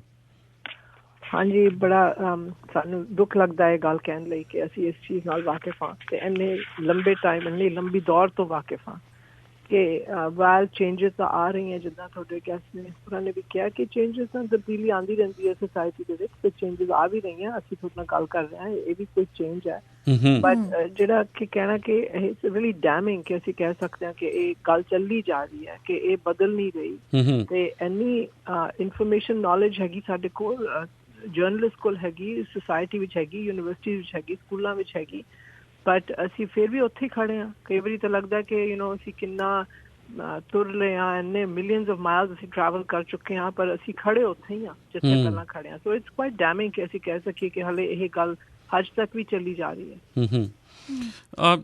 ਮੈਂ ਸਤਵਿੰਦਰ ਬੈਂਸ ਜੀ ਤੁਹਾਨੂੰ ਪੁੱਛਣਾ ਚਾਹੁੰਦਾ ਹੈ ਕਿ ਇਸ ਤਰੀਕੇ ਦੇ ਨਾਲ ਜੇ ਕੋਈ ਕੀ ਹੋਸਟ ਦੀ ਕੋਈ ਜ਼ਿੰਮੇਵਾਰੀ ਨਹੀਂ ਬਣਦੀ ਕਿ ਉਹਨੂੰ ਰਿਸਰਚ ਨਹੀਂ ਕਰਨੀ ਚਾਹੀਦੀ, ਔਰ ਬੀਇੰਗ ਸੱਚ ਅ ਸੀਨੀਅਰ ਹੋਸਟ? ਨਹੀਂ, I think it's not, you're right, like it is not ਕਿ host ਦੀ ਕੋਈ responsibility ਨਹੀਂ ਹੈ, ਤਾਂ ethically CRTC ਨੇ ਵੀ ethics create ਕੀਤੇ ਹੋਏ ਆ, ਜੋ ਤੁਹਾਨੂੰ ਲਾਇਸੈਂਸ ਮਿਲਦਾ, you have to follow those ethics। ਅਸੀਂ ਹੁਣ ਯੂਨੀਵਰਸਿਟੀ ਵਿੱਚ ਪੜ੍ਹਾਉਂਦੇ ਹਾਂ, ਅਸੀਂ ethically ਪੜ੍ਹਾਉਂਦੇ ਹਾਂ ਤਾਂ ਕਿ ਸਾਡੇ ਸਟੂਡੈਂਟਸ ਨੂੰ ਕੋਈ ਇੱਦਾਂ ਦਾ ਨਾ ਲੱਗੇ ਕਿ ਅਸੀਂ ਆਪਣੀ ਮਰਜ਼ੀ ਨਾਲ ਜੋ ਕਰ ਸਕੀਏ। ਕਲਾਸ ਵਿੱਚ ਕੋਈ ਨਹੀਂ ਦੇਖ ਰਿਹਾ, ਕਲਾਸ ਵਿੱਚ ਅਸੀਂ ਜੋ ਮਰਜ਼ੀ ਪੜ੍ਹਾਈਏ, ਪਰ ਸਾਨੂੰ ethically ਅਸੀਂ ਬਾਉਂਡ ਹਾਂ ਕਿ ਅਸੀਂ ਹੁਣ ਸਾਡੇ ਡਾਕਟਰ ਗਰੇਵਾਲ ਨੇ she's ethically bound as a physician, ਤੁਸੀਂ ethically bound ਹੋ as a journalist। So CRTC rules demand that you have a certain protocol, ਕਿ ਤੁਹਾਡੀ ਜਿਹੜੀ ਪ੍ਰੋਟੋਕੋਲ ਹੈਗੀ ਤੁਸੀਂ ਉਹਨੂੰ ਫੋਲੋ ਕਰੋ, ਤੁਸੀਂ ਆਪਣੀ ਟ੍ਰੇਨਿੰਗ ਲਵੋ, ਤੁਸੀਂ ਕਰੰਟ ਰਹੋ ਸਿਚੁਏਸ਼ਨ ਦੇ ਵਿੱਚ, ਜਿਹੜੀ ਬੜਾ ਵੱਡਾ ਪਲੇਟਫਾਰਮ ਹੈ। ਜਿਹੜੇ ਲੋਕ ਆ ਰਹੇ ਨੇ ਤੁਸੀਂ ਉਹਨੂੰ ਜਾਣਦੇ ਨਹੀਂ, ਉਹ ਫੋਨ 'ਤੇ ਤੁਹਾਡੇ ਨਾਲ ਗੱਲ ਕਰ ਰਹੇ ਨੇ, ਪਰ ਉਹ ਤਾਂ ਆਏ ਨੇ ਕਿਉਂਕਿ ਤੁਹਾਨੂੰ ਰਿਸਪੈਕਟ ਕਰਦੇ ਆ ਜਾਂ ਤੁਹਾਡੀ ਗੱਲਬਾਤ 'ਤੇ ਉਹ ਥੋੜ੍ਹਾ ਨਿਰਭਰ ਕਰਦੇ ਆ, ਤੁਹਾਨੂੰ ਟਾਈਮ ਦਿੰਦੇ ਆ, ਤੁਹਾਡਾ ਰੇਡੀਓ ਸ਼ੋ ਸੁਣਦੇ ਨੇ, ਉਹ ਫੋਨ ਕਰਦੇ ਨੇ। ਇਹ ਬੜੀ ਵੱਡੀ ਰਿਸਪੋਂਸਿਬਿਲਿਟੀ ਹੈ। ਇਹ ਤੁਸੀਂ ਇਹ ਨਹੀਂ ਕਹਿ ਸਕਦੇ ਕਿ ਸਿਰਫ ਐਥਿਕਲੀ ਬਾਉਂਡ ਆ, ਕਿ ਇਹ ਰਿਸਪੋਂਸਿਬਿਲਿਟੀ ਹੈ ਜਰਨਲਿਸਟ ਦੀ, ਹਰ ਇੱਕ ਜਰਨਲਿਸਟ ਦੀ, ਸਿਰਫ ਸੀਨੀਅਰ ਜਰਨਲਿਸਟ ਦੀ ਨਹੀਂ, ਐਵਰੀ ਜਰਨਲਿਸਟ। ਜੇ ਹੁਣ ਸੀਨੀਅਰ ਜਰਨਲਿਸਟ ਨਹੀਂ ਦਿਖਾ ਲੈਣਗੇ ਤਾਂ ਜੂਨੀਅਰ ਜਰਨਲਿਸਟ ਕੀ ਸਿੱਖਣਗੇ ਉਹਨਾਂ ਤੋਂ। So it's a professional designation ਤੁਸੀਂ ਲਈ ਹੋਈ ਹੈ, ਅਤੇ ਤੁਹਾਡੀ ਰੈਗੂਲੇਟਰੀ ਬਾਡੀ ਹੈਗੀ ਜਿਹਨੂੰ ਤੁਸੀਂ ਰਿਸਪੋਂਸਿਬਲ ਹੋ, ਜਿਹੜੀ ਤੁਹਾਡੀ ਸਟਰਕਚਰ ਹੈ, ਤੁਹਾਡਾ ਸਿਸਟਮ ਹੈ, ਤੁਹਾਡੇ ਬੋਰਡ ਆਫ ਡਾਇਰੈਕਟਰਸ ਹੈ, ਕੋਈ ਅਕਾਊਂਟੇਬਿਲਿਟੀ ਹੈ, ਤੁਹਾਡਾ ਸ਼ੋਅ ਦਾ ਪ੍ਰੋਡਿਊਸਰ ਹੈ। ਇਹ ਤਾਂ ਬਹੁਤ it's a very complicated structural issue ਕਿ ਤੁਸੀਂ ਕਹੋ ਕਿ ਜਰਨਲਿਸਟ ਜਿਹੜਾ ਉਹ ਜੋ ਮਰਜ਼ੀ ਕਰੇ ਰੇਡੀਓ ਸ਼ੋਅ ਤੇ ਜਾਂ ਟੀਵੀ ਸ਼ੋਅ ਤੇ, because at the end of the day accountability ਹੈਗੀ ਹਰ ਇੱਕ ਥਾਂ ਤੇ ਅਕਾਊਂਟੇਬਿਲਿਟੀ ਹੈਗੀ ਜੀ। ਅੱਛਾ ਮਿਸ ਬੈਂਸ, ਮੈਂ ਤੁਹਾਨੂੰ ਪੁੱਛਣਾ ਚਾਹੁੰਦਾ ਸੀ ਕਿ ਟਵਿੱਟਰ ਤੇ ਜਦੋਂ ਜੈਗ ਹੋਣਾ ਨੇ ਇਹ ਕਨਵਰਸੇਸ਼ਨ ਸਟਾਰਟ ਕੀਤੀ, ਉਸ ਤੋਂ ਬਾਅਦ ਬਹੁਤ ਸਾਰੇ ਲੋਕ ਜਿਹੜੇ ਆ ਖਾਸ ਕਰ ਔਰਤਾਂ ਸਾਹਮਣੇ ਆਈਆਂ ਜਿਨ੍ਹਾਂ ਨੇ ਕੰਸਰਨ ਸ਼ੋਅ ਕੀਤੇ, ਔਰ ਉਹਨਾਂ ਨੇ ਟਾਈਮ ਐਂਡ ਅਗੇਨ ਇਹ ਗੱਲ ਕਹੀ ਹੈ ਕਿ ਅਸੀਂ ਰੈਡ FM ਦੀ ਮੈਨੇਜਮੈਂਟ ਨੂੰ ਬਾਰ-ਬਾਰ ਇਸ ਕੰਪਲੇਂਟ ਨੂੰ ਕੀਤੀ ਆ ਉਹਨਾਂ ਨੂੰ, ਪਰ ਨਾ ਤਾਂ ਉਹਨਾਂ ਵੱਲੋਂ ਕੋਈ ਰਿਸਪੌਂਸ ਆਇਆ, ਨਾ ਉਹਨਾਂ ਨੇ ਇਸ ਸਿਚੁਏਸ਼ਨ ਨੂੰ ਕੋਈ ਰੈਕਟੀਫਾਈ ਕਰਨ ਦੀ ਕੋਸ਼ਿਸ਼ ਕੀਤੀ ਹੈ। ਕਿ ਮੈਨੇਜਮੈਂਟ ਦੀ ਵੀ ਕੋਈ ਰਿਸਪੌਂਸਿਬਿਲਿਟੀ ਨਹੀਂ, ਜਾਂ host is free on his own will to do whatever he wants? No, I think the management has a huge responsibility. At the end of the day, they receive the license from CRTC, not the journalist. The journalist is hired by the management. The management is at the end of the day accountable. ਜੇ ਤੁਹਾਨੂੰ management ਤੋਂ response ਨਹੀਂ ਮਿਲ ਰਿਹਾ ਤੇ ਤੁਸੀਂ CRTC ਕੋਲ ਜਾਓ, ਤੁਸੀਂ ਉਹਨਾਂ ਨੂੰ ਫੋਲੋ ਕਰੋ, ਉਹਨਾਂ ਦੇ ਪ੍ਰੋਟੋਕਾਲਸ ਹੈਗੇ, ਕੰਪਲੇਂਟ ਪ੍ਰੋਸੈਸ, ਉਹਦੇ ਵਿੱਚ ਲਿਖੋ ਚਿੱਠੀ, ਤਬਦੀਲੀ ਦਿਖਾਓ, ਆਪਣਾ change ਲਗਵਾਓ। We have to become activists. ਮੈਂ ਤੁਹਾਨੂੰ ਕਹਿਣਾ ਚਾਹੁੰਦੀ ਹਾਂ ਇੱਕ ਵਾਰੀ ਸੌਰਭ ਜੀ ਕਿ generally immigrants are very passive.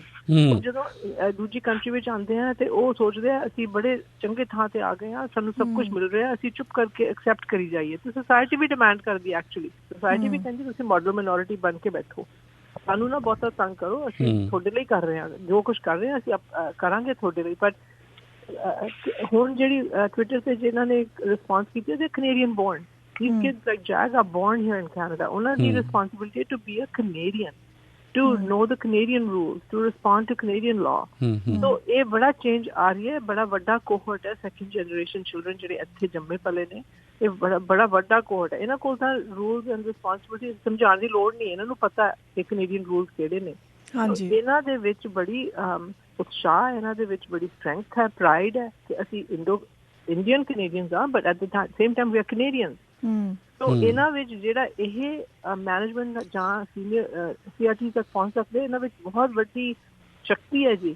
ਅਸੀਂ ਇਹ ਸ਼ਕਤੀ ਨੂੰ ਸਮਝਣਾ ਚਾਹੀਦਾ, ਬਿਕਾਜ਼ ਜਿਹੜੇ ਇੰਡੀਆ ਤੋਂ ਲੋਕ ਆਉਂਦੇ ਨੇ ਜਾਂ ਹੋਰ ਕੰਟਰੀਜ਼ ਤੋਂ ਆਉਂਦੇ ਨੇ, ਕਈ ਵਾਰੀ ਉਹਨਾਂ ਨੂੰ ਲੱਗਦਾ ਕਿ ਮੈਂ sorry doctor Grewal, I am not saying for you, but you know physicians and professors and people in power, ਉਹਨਾਂ ਨੂੰ ਸੋਚਦਾ ਕਿ ਇਹ ਗੁਰੂ ਨੇ, ਇਹਨਾਂ ਨੇ ਸਾਨੂੰ ਚੰਗੀ ਉਹ ਗੱਲ ਦੱਸਣੀ ਹੈ, ਜਰਨਲਿਸਟ ਸਮਝ ਲਓ ਇਸੇ ਕੈਟੇਗਰੀ ਵਿੱਚ ਨੇ। ਬਿਲਕੁਲ ਕੁਐਸਚਨਿੰਗ ਨਹੀਂ ਕੀ, ਕੋਈ ਕੁਐਸਚਨ ਨਹੀਂ ਕਰ ਰਿਹਾ। ਸੋ ਕੁਐਸਚਨਿੰਗ ਬੜੀ ਇੰਪੋਰਟੈਂਟ ਹੈ। ਜਦੋਂ ਜੈਗ ਨੇ ਕੁਐਸਚਨ ਕੀਤਾ, ਇਹਨਾਂ ਨਾਲ ਨਹੀਂ ਹੋਈ ਪਰ ਇਹਨੇ ਸੁਣੀ ਆ ਗੱਲ, ਪਰ ਇਹਨਾਂ ਦੀ ਰਿਸਪੌਂਸਿਬਿਲਿਟੀ ਲਈ ਕਿ ਇਹ ਗੱਲ ਸੁਣੀ ਵੀ, ਮੈਂ ਇਹਦੇ ਬਾਰੇ ਕੁਝ ਕਰਨਾ। When you see something you have to do something. Right, you are right doctor Bains. ਤੇ ਮੈਂ ਆਪਣੇ ਲਿਸਨਰਸ ਨੂੰ, ਸਾਡੇ ਲਿਸਨਰਸ ਨੂੰ ਇਹ ਵੀ ਦੱਸ ਦੇਵਾਂ that we are trying to get in touch mister ਥਿੰਨ ਦੇ ਨਾਲ ਤੇ ਮਿਸਟਰ ਸੰਘੇੜਾ ਦੇ ਨਾਲ, ਪਰ ਕੋਈ ਸੰਪਰਕ ਹਾਲੀ ਹੋਇਆ ਨਹੀਂ ਉਹਨਾਂ ਦੇ ਨਾਲ। ਆਪਦੇ ਵੱਲੋਂ ਅਸੀਂ ਕੋਸ਼ਿਸ਼ ਕੀਤੀ ਹੈ, ਰੈਡ FM ਦੀ ਮੈਨੇਜਮੈਂਟ ਦੇ ਨਾਲ ਵੀ ਗੱਲ ਕਰਨ ਦੀ ਕੋਸ਼ਿਸ਼ ਕੀਤੀ ਹੈ, ਔਰ ਮਿਸਟਰ ਥਿੰਨ ਨਾਲ ਵੀ ਗੱਲ ਕਰਨ ਦੀ ਕੋਸ਼ਿਸ਼ ਕੀਤੀ ਹੈ, ਪਰ ਉਹਨਾਂ ਵੱਲੋਂ ਸਾਨੂੰ ਹਾਲੇ ਕੋਈ ਰਿਸਪੌਂਸ ਨਹੀਂ ਮਿਲਿਆ। ਹਾਂਜੀ, ਤੇ ਹਾਲੇ ਵੀ ਸਾਡੀ ਕੋਸ਼ਿਸ਼ ਜਾਰੀ ਆ। ਤੇ ਡਾਕਟਰ ਬੇਨਸ, ਮੈਂ ਆਪ ਇੱਕ ਪ੍ਰੋਫੈਸਰ ਹੈਗੇ ਆ, ਇੱਕ ਕਾਲਜ ਵਿੱਚ ਪੜ੍ਹਾਉਂਦੀ ਹਾਂ ਮੈਂ, ਤੇ ਜਦ ਅਸੀਂ ਤੇ ਮੈਂ ਲੀਡਰਸ਼ਿਪ ਇੱਕ ਸਬਜੈਕਟ ਹੈ ਜੋ ਮੈਂ ਪੜ੍ਹਾਉਂਦੀ ਹਾਂ, ਤੇ ਮੈਂ ਇਹ ਨੋਟਿਸ ਕੀਤਾ ਹੈ ਕਿ ਜਦ ਅਸੀਂ ਲੀਡਰਸ਼ਿਪ ਦੀ ਗੱਲ ਕਰਦੇ ਹਾਂ, ਮੋਸਟ ਆਫ ਦ ਟਾਈਮ ਜੋ ਬੱਚਿਆਂ ਦੇ ਦਿਮਾਗ 'ਚ ਆਉਂਦਾ, ਸਟੂਡੈਂਟਸ ਦੇ ਦਿਮਾਗ 'ਚ ਆਉਂਦਾ ਹੈ, ਉਹ ਹਮੇਸ਼ਾ ਆਉਂਦੇ ਨੇ ਮੇਲ ਲੀਡਰਸ। ਹਾਂਜੀ, ਅਸੀਂ ਕਦੀ, ਸਪੈਸ਼ਲੀ ਮੇਰੇ ਤਜਰਬੇ ਵਿੱਚ, ਮੈਂ ਕਦੀ ਉਹਨਾਂ ਨੂੰ ਕੋਈ ਫੀਮੇਲ ਲੀਡਰ ਵਾਲੇ ਸੋਚਦੇ ਹੋਏ ਜਾਂ ਗੱਲ ਕਰਦੇ ਹੋਏ ਨਹੀਂ ਸੁਣਿਆ। ਤੇ ਉਹ ਦੈਟਸ ਵਨ ਆਈ ਰੀਅਲਾਈਜ਼ ਕਿ ਇਹ ਮੇ ਬੀ ਸਾਡੀ ਕਮਿਊਨਿਟੀ ਦੇ ਵਿੱਚ ਇੰਨਾ ਇਨਗ੍ਰੇਨਡ ਹੈਗਾ, ਸਾਡੇ ਦਿਮਾਗ ਵਿੱਚ ਇੰਨਾ ਪਾਇਆ ਹੋਇਆ ਹੈ, ਈਵਨ ਇਨ ਦ ਸਕੂਲਿੰਗ ਸਿਸਟਮ, ਕਿ ਅਸੀਂ ਇਕੁਆਲਿਟੀ ਦਾ ਜਾਂ ਵੂਮਨ ਨੂੰ ਉਹਨਾਂ ਅਹੁਦਾ ਦੇਣ ਦਾ ਸੋਚਦੇ ਵੀ ਨਹੀਂ ਹਾਂ। ਸੋ ਡੂ ਯੂ ਥਿੰਕ ਕਿ ਇਹ ਕਾਫੀ ਹੱਦ ਤੱਕ ਸਾਡੇ ਕਲਚਰ 'ਚ, ਸਾਡੇ ਸਕੂਲਿੰਗ ਸਿਸਟਮ 'ਚ, ਸਪੈਸ਼ਲੀ ਬੈਕ ਇਨ ਇੰਡੀਆ, ਉਹ ਕਈ ਹੱਦ ਤੱਕ ਰਿਸਪੌਂਸਿਬਲ ਆ ਇਹ ਸੋਚ ਬਣਾਉਣ ਦੀ ਲੋਕਾਂ ਦੇ ਵਿੱਚ? ਜੀ ਦੂਰ ਜਾਣ ਦੀ ਲੋੜ ਨਹੀਂ ਗੀ, ਇੰਡੀਆ ਜਾਣ ਦੀ ਲੋੜ ਨਹੀਂ। ਇੰਡੀਆ ਵਿੱਚ ਇਹ ਹਾਲ ਹੈ, ਇੱਥੇ ਵੀ ਇਹੀ ਹਾਲ ਹੈ। ਡਾਕਟਰ ਗਰੇਵਾਲ ਕਹਿ ਚੁੱਕੇ ਨੇ ਕਿ ਮੈਨੂੰ ਕਈ ਵਾਰੀ ਉਹ ਰਿਸਪੈਕਟ ਨਹੀਂ ਦਿੰਦੇ ਜਿਹੜੀ ਮੇਰੀ ਅਹੁਦਾ ਮੇਰਾ ਡਿਮਾਂਡ ਕਰਦਾ ਹੈ। ਸੋ ਲੀਡਰਸ਼ਿਪ, ਅਸੀਂ ਜਿਹੜੀ ਆਲਟਰਨੇਟਿਵ ਐਜੂਕੇਸ਼ਨ ਹੈ, ਇਹ ਬਹੁਤ ਜ਼ਰੂਰੀ ਹੈ, because western education is still also built on male patriarchal system. ਇਹ ਨਿਗਾ ਕਿ ਸਿਰਫ ਇੰਡੀਆ ਵਿੱਚ ਹੀ ਪੈਟਰੀਆਰਕੀ, ਇੱਥੇ ਵੀ ਪੈਟਰੀਆਰਕੀ ਹੈਗੀ। ਇਹ ਇਟਸ ਇਨਸੀਡੀਅਸ, ਇਹ ਜਿਹੜੀ ਹੈਗੀ ਨਾ ਬਹੁਤ ਗੂੜੀ ਤੇ ਬਹੁਤ it's very embedded in our society, ਕਿ ਅਸੀਂ ਦੇਖਦੇ ਵੀ ਨਹੀਂ ਕਿਹੜੀਆਂ ਬੁੱਕਸ ਪੜ੍ਹਾ ਰਹੇ ਹਾਂ, ਅਸੀਂ ਦੇਖਦੇ ਵੀ ਨਹੀਂ ਕਿ ਅਸੀਂ ਕੀ ਸਿਖਾ ਰਹੇ ਹਾਂ ਬੱਚਿਆਂ ਨੂੰ। From zero till you die, cradle to grave, ਅਸੀਂ ਕੀ ਦਿਖਾ ਰਹੇ ਹਾਂ, what are we teaching them. So ਇਹ ਤਾਂ ਰਿਸਪੌਂਸਿਬਿਲਿਟੀ ਸਟਰਕਚਰਸ ਦੀ ਹੈ, ਤੁਹਾਡੇ ਸਿਸਟਮ ਵਿੱਚ, ਸਾਡੇ ਸਿਸਟਮ ਵਿੱਚ, ਯੂਨੀਵਰਸਿਟੀਜ਼ ਵਿੱਚ, K-12 ਸਿਸਟਮ ਵਿੱਚ, 0 to 6 ਸਿਸਟਮ ਵਿੱਚ, ਸਾਰੇ ਸਿਸਟਮ ਵਿੱਚ ਇੰਬੈਡਡ ਹੈ। ਡਾਕਟਰ ਬੈਂਸ, ਇਹ ਲੀਡਰਸ਼ਿਪ ਆਪਾਂ ਐਕਟਿਵਿਜ਼ਮ ਆਪਾਂ ਨੂੰ ਦਿਖਾਣੀ ਪੈਣੀ ਜੀ। ਮਿਸ ਬੈਂਸ, ਤੁਸੀਂ ਗੱਲ ਬਿਲਕੁਲ ਸਹੀ ਕਹੀ ਹੈ। ਐਜ਼ ਅ ਮੇਲ ਮੈਂ ਇਹ ਐਕਸੈਪਟ ਕਰਦਾ ਹਾਂ ਕਿਉਂਕਿ ਮੈਂ ਇੰਡੀਆ ਬੋਰਨ ਹਾਂ, ਔਰ ਮੈਂ ਕਈ ਵਾਰ ਆਪਣੀ ਲਾਈਫ ਦੇ ਵਿੱਚ ਆਪਣੇ ਆਪ ਨੂੰ ਓਬਜ਼ਰਵ ਕਰਕੇ ਦੇਖਦਾ ਕਿ ਕਈ ਵਾਰ ਮੈਂ ਕੁਛ ਇਹੋ ਜਿਹੀ ਗੱਲ ਕਰ ਜਾਂਦਾ ਜਿਹੜੀ ਬਾਅਦ ਦੇ ਵਿੱਚ ਮੈਨੂੰ ਰਿਅਲਾਈਜ਼ ਹੁੰਦਾ ਹੈ ਵੀ ਮੈਂ ਗੱਲ ਠੀਕ ਨਹੀਂ ਕੀਤੀ। ਜਦੋਂ ਮੈਂ ਆਪਦੇ ਫੀਮੇਲ ਕਾਊਂਟਰ ਪਾਰਟਸ ਦੇ ਨਾਲ, ਭਾਵੇਂ ਉਹ ਮੇਰੀ ਬੇਟੀ ਹੈ ਜਾਂ ਮੇਰੀ ਪਤਨੀ ਹੈ ਜਾਂ ਮੇਰੇ ਆਲੇ ਦੁਆਲੇ ਜਿਹੜੀਆਂ ਵੀ ਔਰਤਾਂ ਨੇ, ਜਦੋਂ ਉਹਨਾਂ ਦੇ ਨਾਲ ਮੈਂ ਗੱਲ ਕਰਦਾ, ਕਿਉਂਕਿ ਸਾਈਕੀ ਦੇ ਵਿੱਚ ਕਿਤੇ ਸਾਡੇ ਇੰਬੈਡ ਹੋ ਜਾਂਦਾ ਕਿ ਉਹ ਸਾਈਕੀ ਦੇ ਵਿੱਚ ਨਿਕਲਣ ਲੱਗੇ ਜਨਰੇਸ਼ਨਸ ਲੱਗ ਜਾਂਦੀਆਂ। ਪਰ ਜਿੰਨਾ ਛੇਤੀ ਅਸੀਂ ਇੱਥੇ ਕੰਮ ਕਰਨਾ ਸਟਾਰਟ ਕਰਾਂਗੇ, ਓਨਾ ਛੇਤੀ ਹੀ ਅਸੀਂ ਇਹਦੇ ਨਾਲ ਡੀਲ ਕਰ ਸਕਾਂਗੇ, ਤੋਂ ਬਾਹਰ ਆ ਸਕਾਂਗੇ। ਬਿਲਕੁਲ। ਐਂਡ ਆਲਸੋ ਜਦ ਮੈਂ ਹੁਣ ਗੱਲ ਕਰਦੀ ਪਈ ਸੀ ਸਕੂਲਸ ਦੇ ਵਿੱਚ, ਕਾਲਜਿਸ ਦੇ ਵਿੱਚ, ਵੀ ਟਰਾਈ ਆ ਬੈਸਟ ਕਿ ਇਹ ਸੋਚ ਤੋਂ ਲੋਕਾਂ ਨੂੰ ਬਾਹਰ ਕੱਢੀਏ ਅਸੀਂ। ਪਰ ਜਦ ਇਹੋ ਜਿਹਾ ਕੋਈ ਇੰਸੀਡੈਂਟ ਹੋ ਜਾਂਦਾ ਹੈ, then we feel so helpless ਕਿ ਅਸੀਂ ਇੱਕ ਕਦਮ ਅੱਗੇ ਗਏ ਸੀ, ਹੁਣ ਅਸੀਂ 10 ਕਦਮ ਪਿੱਛੇ ਆ ਗਏ ਹਾਂ। ਤੇ ਇਹ ਇੰਸੀਡੈਂਟ ਕਾਫੀ ਇਮੋਸ਼ਨਲ ਆ, ਕਾਫੀ ਸਪੈਸ਼ਲੀ ਵੂਮਨ ਲਈ ਕਾਫੀ ਇਮੋਸ਼ਨਲ ਆ। ਤੇ doctor Bains, I would like to ask you, ਆਪਣੇ ਕਰੀਅਰ ਵਿੱਚ ਤੁਸੀਂ ਕਦੀ ਇਹ ਫੇਸ ਕੀਤਾ ਹੈ ਕਿ ਇਸ ਕੈਨੇਡਾ ਵਿੱਚ, ਇੰਡੀਆ ਵਿੱਚ, ਕਿ ਤੁਹਾਨੂੰ ਲੱਗਦਾ ਹੈ ਕਿ ਤੁਹਾਨੂੰ ਓਨਾ ਇੰਪੋਰਟੈਂਸ ਨਹੀਂ ਦਿੱਤੀ ਗਈ ਜਿੰਨਾ ਦੇ ਤੁਸੀਂ you deserve the amount of respect and you deserve the place where you are? Do you think you got that from your profession? You know, it depends where you're sitting and where you're situated. There are places where you feel belittled, but there are also places that uplift you and raise you up. I think in my community, in the South Asian community, in the Punjabi community, ਮੈਨੂੰ ਤਾਂ ਅੱਜ ਕੱਲ੍ਹ ਤਾਂ ਲੱਗ ਰਿਹਾ ਕਿ ਬਹੁਤ ਸਾਡੀ ਰਿਸਪੈਕਟ ਮਿਲ ਰਹੀ ਹੈ ਸਾਨੂੰ from very good quarters, especially kids who are born here, ਉਹਨਾਂ ਨੂੰ ਇੰਨੀ ਹਾਇਰਾਰਕੀ ਦੀ ਜ਼ਰੂਰਤ ਨਹੀਂ ਗੀ, ਉਹਨਾਂ ਨੂੰ ਇੰਨੀ ਸਿਰ ਝੁਕਾਉਣ ਦੀ ਜ਼ਰੂਰਤ ਨਹੀਂ ਗੀ। ਅਸੀਂ ਹੁਣ ਇੱਥੇ ਸਟੂਡੈਂਟਸ, ਮੈਨੂੰ ਸਤਿੰਦਰ ਕਰਕੇ ਬੁਲਾਉਂਦੇ ਆ, ਮੈਂ ਇੰਡੀਆ ਜਾਂਦੀ ਹਾਂ, ਉਹ ਕਦੇ ਨਹੀਂ ਸਤਿੰਦਰ ਕਰਕੇ ਬੁਲਾਉਣਗੇ, ਉਹ ਡਾਕਟਰ ਬੇਨਸ ਕਰਕੇ ਬੁਲਾਉਣਗੇ, ਬਿਕਾਜ਼ ਉਹ ਸੋਚਦੇ ਕਿ ਤੁਹਾਡਾ there's a hierarchy। ਇੱਥੇ ਹਾਇਰਾਰਕੀ ਥੋੜੀ ਘੱਟ ਗਈ ਹੈ, ਤੁਹਾਨੂੰ ਪਤਾ ਹੀ ਹੈ। So I think the respect is coming from a mutual respect. ਮੈਨੂੰ ਮੈਂ PhD ਲਈ ਹੋਈ ਹੈ, it's not about that, it's about mutual respect, patient, doctor, student, teacher, journalist, audience, ਸਭ ਦੇ ਨਾਲ mutual respect ਹੋਣੀ ਚਾਹੀਦੀ ਹੈ, because at the end of the day ਉਹ ਤੁਹਾਨੂੰ ਗਾਹਾਂ ਵਧਾਊਗੀ। ਬਿਲਕੁਲ ਇਹ ਨਹੀਂ ਕਿ ਅਸੀਂ ਸੋਚਦੇ ਹਾਂ ਕਿ ਮੈਂ ਉੱਚਾ ਰਵਾਂ ਤੇ ਹੋਰਾਂ ਨੂੰ ਸਾਰਿਆਂ ਨੂੰ ਨੀਵਾਂ ਰੱਖਾਂ। ਇਹਦੇ ਵਿੱਚ ਕਿੱਚੜ ਤੁਹਾਡੇ ਉੱਤੇ ਹੀ ਡਿੱਗ ਰਿਹਾ, ਦੂਸਰੇ ਤੇ ਨਹੀਂ ਡਿੱਗ ਰਿਹਾ। ਕਹਿੰਦੇ ਨਾ ਮੂੰਹ ਉੱਤੇ ਕਰਕੇ ਥੁੱਕਣਾ ਨਹੀਂ ਚਾਹੀਦਾ, ਤੁਹਾਡੇ ਉੱਤੇ ਹੀ ਆਏਗਾ, ਤੁਹਾਡੇ ਮੂੰਹ ਦੇ ਉੱਤੇ। ਉਹੀ ਗੱਲ ਹੈ। So it's a matter of mutual respect. ਅਸੀਂ ਜੇ ਮਿਊਚੁਅਲ ਰਿਸਪੈਕਟ ਕਰ ਸਕਾਂਗੇ, then female, male, caste-based, religious-based divisions and districts and communities and immigrant and settler, all that will be released. ਪਰ ਇਹ mutual respect ਕਿੱਦਾਂ ਅਸੀਂ inculcate ਕਰੀਏ, ਕਿੱਦਾਂ ਅਸੀਂ especially ਬਜ਼ੁਰਗਾਂ ਨਾਲ। ਪੰਚਾਇਤ ਦੇ ਟਵਿੱਟਰ ਤੇ ਕਈਆਂ ਨੇ ਲਿਖਿਆ ਅੰਕਲ ਦਾ ਬੜਾ ਨਾਂ ਆਇਆ, uncle smarten up. Jag, I would like to ask you ਕਿ ਜਦ ਤੁਸੀਂ ਉੱਥੇ ਸੀਗੇ ਤੇ ਜਦ ਤੁਸੀਂ ਇਹ ਸੁਣਿਆ ਉੱਥੇ ਹੀ, how did you feel at that moment? As someone who was right there and who had a very high emotional reaction, ਤੁਹਾਡੀ ਭਾਵਨਾएं ਕਾਫੀ ਉਸ ਵੇਲੇ ਸਟਰੋਂਗ ਸੀਗੀਆਂ। ਉਸ ਵੇਲੇ ਤੁਹਾਨੂੰ ਅੰਦਰ ਦਿਲ ਦੇ ਦਿਮਾਗ ਤੇ ਕੀ ਚੱਲਦਾ ਪਿਆ ਸੀ? ਹਾਂਜੀ, ਸੋ ਮੈਂ ਉਹਨਾਂ ਦੇ ਸਟੂਡੀਓ ਦੇ ਵਿੱਚ ਨਹੀਂ ਸੀ, ਜਿੱਦਾਂ ਹੁਣ ਕਾਲ ਇਨ ਕੀਤੀ ਸੀ ਉੱਥੇ। ਹਾਂਜੀ। ਤਾਂ ਮੈਨੂੰ ਜਿੱਦਾਂ ਹਾਰਟ ਬੀਟ ਵੀ ਤੇਜ਼ ਹੋਣ ਲੱਗ ਪਈ, ਤਾਂ ਜਿੱਦਾਂ ਸਾਰੀ ਬੋਡੀ ਦੇ ਵਿੱਚ ਮੈਨੂੰ ਜਿੱਦਾਂ ਇਮੋਸ਼ਨ ਜਿੱਦਾਂ ਮੈਂ ਫੀਲ ਕੀਤੇ, ਹੈ ਨਾ। ਫਿਰ ਜਿੱਦਾਂ ਇੱਕਦਮ ਜਿੱਦਾਂ ਸਿਰ, ਏਦਾਂ ਹੀ ਕਹਿ ਸਕਦੀ ਕਿ ਸਿਰ ਘੁੰਮ ਗਿਆ, ਕਿ ਪਤਾ ਨਾ ਲੱਗਿਆ ਕਿ ਲਾਈਕ ਸੱਚੀ ਏਦਾਂ ਦੀ ਗੱਲ ਹੁੰਦੀ ਆ। ਜਿੱਦਾਂ ਡਿਸਬਲੀਫ ਦੇ ਵਿੱਚ ਮੈਂ ਚਲ ਗਈ ਕਿ ਕੀ ਹੋ ਰਿਹਾ ਰੇਡੀਓ ਤੇ। ਸੋ ਤੁਸੀਂ ਲਿਟਰਲੀ ਸ਼ੌਕ 'ਚ ਸੀਗੇ ਕਿ ਇਹ ਕਿੱਦਾਂ ਦੀ ਸਟੇਟਮੈਂਟ ਦਿੱਤੀ ਗਈ ਆ। ਤੇ ਉਸ ਵੇਲੇ ਕਨਫਿਊਜ਼ਨ ਵਿੱਚ, ਗੁੱਸੇ ਵਿੱਚ, ਤੁਸੀਂ ਐਂਗਰ ਵਿੱਚ, ਤੁਸੀਂ ਉਹਨਾਂ ਨੂੰ ਪੁੱਛਿਆ ਨਹੀਂ ਉਸ ਵੇਲੇ ਕਿ ਤੁਸੀਂ ਸਟੇਟਮੈਂਟ ਕੀ ਦਿੱਤੀ ਸੀ? Can you clarify it for me? ਤੁਸੀਂ ਮੇਰੇ ਲਈ ਮੈਨੂੰ ਸਮਝਾਓ ਕਿ ਤੁਸੀਂ ਇਹ ਸਟੇਟਮੈਂਟ ਕਿਉਂ ਦਿੱਤੀ ਸੀ? ਤੁਸੀਂ ਉਹ ਸਵਾਲ ਪੁੱਛਣ ਦੇ ਤੁਹਾਡੇ ਦਿਮਾਗ 'ਚ ਆਇਆ ਸੀ ਉਸ ਵੇਲੇ?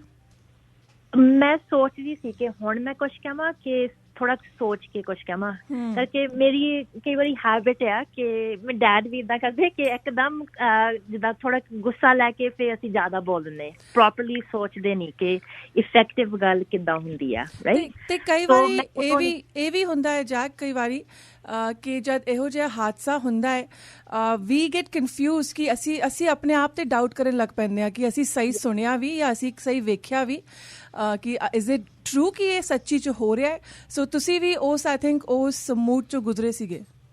Exactly exactly. ਫਿਰ ਸਾਰਾ ਦਿਨ ਮੈਂ ਸੋਚੀ ਗਈ ਕਿ ਮੈਂ ਜਿੱਦਾਂ ਜ਼ਿਆਦਾ ਵੱਡੀ ਡੀਲ ਬਣਾਤੀ ਕਿ ਛੋਟੀ ਗੱਲ ਨੂੰ ਲੈ ਕੇ ਵੱਡੀ ਬਣਾਤੀ। ਬਟ ਫਿਰ ਸਾਰਾ ਦਿਨ ਉਹ ਸੋਚੀ ਗਈ ਕਿ ਨਹੀਂ ਇਹ ਗਲਤ ਸੀ, ਗੱਲ ਸਹੀ ਨਹੀਂ ਸੀ ਜਿਹੜੀ ਕਹੀ। ਜੈਗ ਤੁਸੀਂ ਜਿਹੜਾ ਟਵੀਟ ਦੇ ਵਿੱਚ ਇੱਕ ਜਿਹੜੀ ਫਾਈਨਲ ਟਵੀਟ ਲਿਖੀ ਉਹਦੇ ਵਿੱਚ ਲਿਖਿਆ ਡੂ ਬੈਟਰ ਅੰਕਲਸ। ਇਹ ਅੰਕਲਸ ਜਿਹੜਾ ਲਫ਼ਜ਼ ਤੁਸੀਂ ਵਰਤਿਆ ਇਹਦੇ ਪਿੱਛੇ ਸਾਨੂੰ ਦੱਸੋ ਵੀ ਤੁਹਾਡੀ ਕੀ ਸੋਚ ਸੀਗੀ? ਵੈਲ ਆਈ ਥਿੰਕ ਜਿੱਦਾਂ ਸਾਊਥ ਏਸ਼ੀਅਨ ਮੀਡੀਆ ਦੇ ਵਿੱਚ ਅੰਕਲਸ ਦਾ ਜ਼ਿਆਦਾ ਜਿੱਦਾਂ ਹੱਥ ਹੈਗਾ, ਪੈਸੇ ਉਹਨਾਂ ਨੂੰ ਜ਼ਿਆਦਾ ਮਿਲਦੇ, ਉਹਨਾਂ ਦੀ ਗੱਲ ਜਿੱਦਾਂ ਇੱਜ਼ਤ ਦੇ ਨਾਲ ਸੁਣਦੀ ਆ। ਓਲਡਰ ਜਨਰੇਸ਼ਨ ਆ ਜਿਹੜਾ ਜਿੱਦਾਂ ਸਾਊਥ ਏਸ਼ੀਅਨ ਮੀਡੀਆ ਨੂੰ ਰਨ ਕਰਦਾ ਇੱਥੇ। ਸੋ ਆਈ ਥਿੰਕ ਜਿੱਦਾਂ ਸਾਡੀ ਰਿਸਪੋਂਸਿਬਿਲਿਟੀ ਆ ਕਿ ਅਸੀਂ ਆਪਣੇ ਆਪ ਨੂੰ ਐਜੂਕੇਟ ਕਰੀਏ, ਆਪਣੀ ਸੁਸਾਇਟੀ ਨੂੰ ਬੈਟਰ ਕਿੱਦਾਂ ਕਰੀਏ। ਅੰਕਲਸ ਦੀ ਵੀ ਜਿਹੜੇ ਆਪਣਾ ਓਲਡਰ ਜਨਰੇਸ਼ਨ ਆ ਜਿਹਨਾਂ ਕੋਲ ਜਿੱਦਾਂ ਸਪੋਜ਼ਡ ਪਾਵਰ ਆ, ਉਹਨਾਂ ਨੂੰ ਵੀ they need to do better too। ਅੱਛਾ, ਆਪਣੀ ਟਵੀਟ ਦੇ ਵਿੱਚ ਤੁਸੀਂ ਪੂਜਾ ਸੇਖੋ ਹੋਣਾ ਨੂੰ ਵੀ ਜਿਹੜਾ ਟੈਗ ਕੀਤਾ, ਤੁਸੀਂ ਕੀ ਐਕਸਪੈਕਟੇਸ਼ਨ ਰੱਖਦੇ ਹੋ ਉਹਨਾਂ ਤੋਂ? Well I think sorry blame ਸਿਰਫ ਹੋਸਟ ਤੇ ਨਹੀਂ ਜਾ ਸਕਦੀ। ਜਿੱਦਾਂ ਆਰਗੇਨਾਈਜੇਸ਼ਨ ਨੂੰ ਵੀ ਪਤਾ ਹੋਣਾ ਚਾਹੀਦਾ ਕਿ ਕੀ ਹੁੰਦਾ on air. often I think ਜਿੱਦਾਂ ਮੈਨੇਜਮੈਂਟ ਜਾਂ ਜਿਹੜੇ ਪ੍ਰੋਗਰਾਮਿੰਗ ਡਾਇਰੈਕਟਰ ਸਿਰਫ ਉਹ ਏਦਾਂ ਹੀ ਸਮਝਦੇ ਕਿ ਕਾਲਰ ਜ਼ਿਆਦੇ ਹੋਣ ਜਾਂ ਲਾਈਕ ਸੁਣਨ ਵਾਲੇ ਸਾਡਾ ਰੇਟਿੰਗ ਜ਼ਿਆਦੇ ਹੋਣ, but they need to know too what's happening। ਤੇ ਉਹਨਾਂ ਦੀ ਵੀ ਜਿੰਨੀ ਹੋਸਟ ਦੀ ਰਿਸਪੋਂਸਿਬਿਲਿਟੀ ਆ, ਆਈ ਥਿੰਕ ਸਾਰੇ ਪ੍ਰੋਗਰਾਮ ਦੀ ਵੀ ਰਿਸਪੋਂਸਿਬਿਲਿਟੀ ਆ ਜੀ। ਅੱਛਾ, ਇਸ ਦੇ ਨਾਲ ਤੁਸੀਂ ਉਹਨਾਂ ਨੂੰ ਕੰਟੈਕਟ ਕਰਨ ਦੀ ਵੀ ਕੋਸ਼ਿਸ਼ ਕੀਤੀ ਸੀਗੀ। ਤੁਸੀਂ ਦੱਸਿਆ ਕਿ ਹਰਜਿੰਦਰ ਥਿੰਦ ਹੋਣਾ ਨੂੰ ਤੁਸੀਂ ਈਮੇਲ ਕੀਤੀ ਸੀ, ਮੈਨੇਜਮੈਂਟ ਨੂੰ ਜਾਂ ਤੁਸੀਂ ਕੰਟੈਕਟ ਕਰਨ ਦੀ ਕੋਸ਼ਿਸ਼ ਕੀਤੀ ਇਸ ਮਾਮਲੇ 'ਤੇ? Yes of course. ਮੈਂ ਪੂਜਾ ਨੂੰ, ਹਰਜਿੰਦਰ ਥਿੰਦ ਨੂੰ ਤੇ ਆਈ ਥਿੰਕ ਲਾਸਟ ਨੇਮ ਨਹੀਂ ਉਹਨਾਂ ਦਾ ਚੇਤਾ ਹੁਣ, ਬਟ ਕੁਲਵਿੰਦਰ ਸੰਘੇੜਾ, ਹਾਂਜੀ, ਉਹਨਾਂ ਨੂੰ ਵੀ ਤਿੰਨਾਂ ਨੂੰ ਈਮੇਲ ਭੇਜੀ ਸੀ ਕਿ ਤੁਸੀਂ ਮੇਰੇ ਨਾਲ ਗੱਲ ਕਰੋ, ਤੁਸੀਂ ਸਾਨੂੰ ਆਪਣੇ ਪ੍ਰੋਗਰਾਮ ਤੇ ਲਿਆਓ, ਡਾਕਟਰਾਂ ਨੂੰ ਲਿਆਓ, ਵੂਮੈਨਸ ਐਡਵੋਕੇਟਸ ਨੂੰ ਲਿਆਓ ਤੇ ਉੱਥੇ ਆਪਾਂ ਖੁੱਲ ਕੇ ਗੱਲ ਕਰੀਏ ਉਹਨਾਂ ਦੇ ਪ੍ਰੋਗਰਾਮ। ਤਾਂ ਕਿਸੇ ਨੇ ਨਹੀਂ ਮੈਨੂੰ ਕੋਈ ਮੈਸੇਜ ਕੀਤਾ ਜਾਂ ਕੋਈ ਰਿਪਲਾਈ ਦਿੱਤੀ, ਸੋਸ਼ਲ ਮੀਡੀਆ ਤੇ ਨਹੀਂ, ਈਮੇਲ ਤੇ ਨਹੀਂ, ਕੋਈ ਨਹੀਂ ਰਿਪਲਾਈ ਮਿਲਿਆ ਹਜੇ। And what made you finally go on Twitter? ਤੁਸੀਂ ਇਹ ਕੀ ਤੁਹਾਡੇ ਦਿਮਾਗ 'ਚ ਕੀ ਆਇਆ ਕਿ ਤੁਸੀਂ ਇਹ ਫੈਸਲਾ ਕੀਤਾ ਕਿ ਇਹ ਗੱਲ ਹੁਣ ਮੈਂ ਸਾਰਿਆਂ ਨਾਲ ਕਰਨੀ ਆ?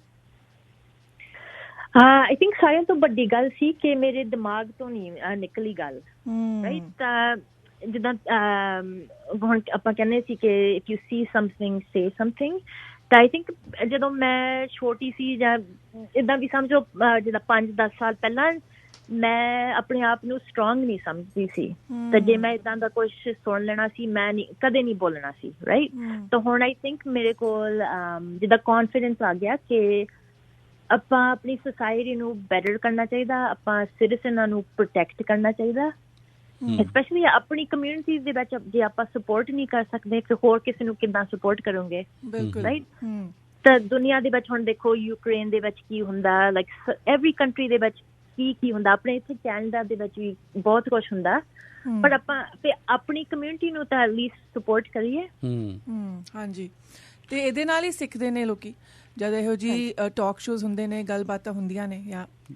ਡਾਕਟਰ ਗਰੇਵਾਲ, ਮੈਂ ਤੁਹਾਨੂੰ ਇੱਕ ਵਾਰ ਫਿਰ ਸ਼ਾਮਿਲ ਕਰਨਾ ਚਾਹੁੰਦਾ ਪ੍ਰੋਗਰਾਮ ਦੇ ਵਿੱਚ। ਤੁਸੀਂ ਸਮਝਦੇ ਹੋ ਕਿ ਹੁਣ ਜਦੋਂ ਇਸ ਤਰੀਕੇ ਦੇ ਨਾਲ ਇਹ ਗੱਲਬਾਤ ਇੱਕ ਵਾਰ ਫਿਰ ਤੁਰੀ ਆ, ਤੁਸੀਂ ਸਮਝਦੇ ਹੋ ਕਿ ਗਰਾਊਂਡ ਲੈਵਲ 'ਤੇ ਜ਼ਮੀਨੀ ਪੱਧਰ 'ਤੇ ਕੁਛ ਚੇਂਜ ਆਉਣ ਦੀ ਇੱਕ ਆਸ ਇੱਕ ਵਾਰ ਫਿਰ ਬੱਝੀ ਹੈ? ਖਾਸ ਕਰ ਜਿਹੜੀ ਸਾਡੀ ਸੈਕਿੰਡ ਜਨਰੇਸ਼ਨ ਇੱਥੇ ਕੈਨੇਡਾ ਦੇ ਵਿੱਚ ਆ, ਉਹ ਪੁਰਾਣੀ ਜਨਰੇਸ਼ਨ ਜੇ ਉਸ ਇਸ਼ੂ ਨੂੰ ਨਹੀਂ ਐਡਰੈਸ ਕਰ ਸਕੀ ਤਾਂ ਨਵੀਂ ਜਨਰੇਸ਼ਨ ਦੇ ਨਾਲ ਇੱਕ ਚੇਂਜ ਆਉਣ ਦੀ ਇੱਕ ਆਸ ਇੱਕ ਵਾਰ ਫਿਰ ਬੱਝੀ ਆ?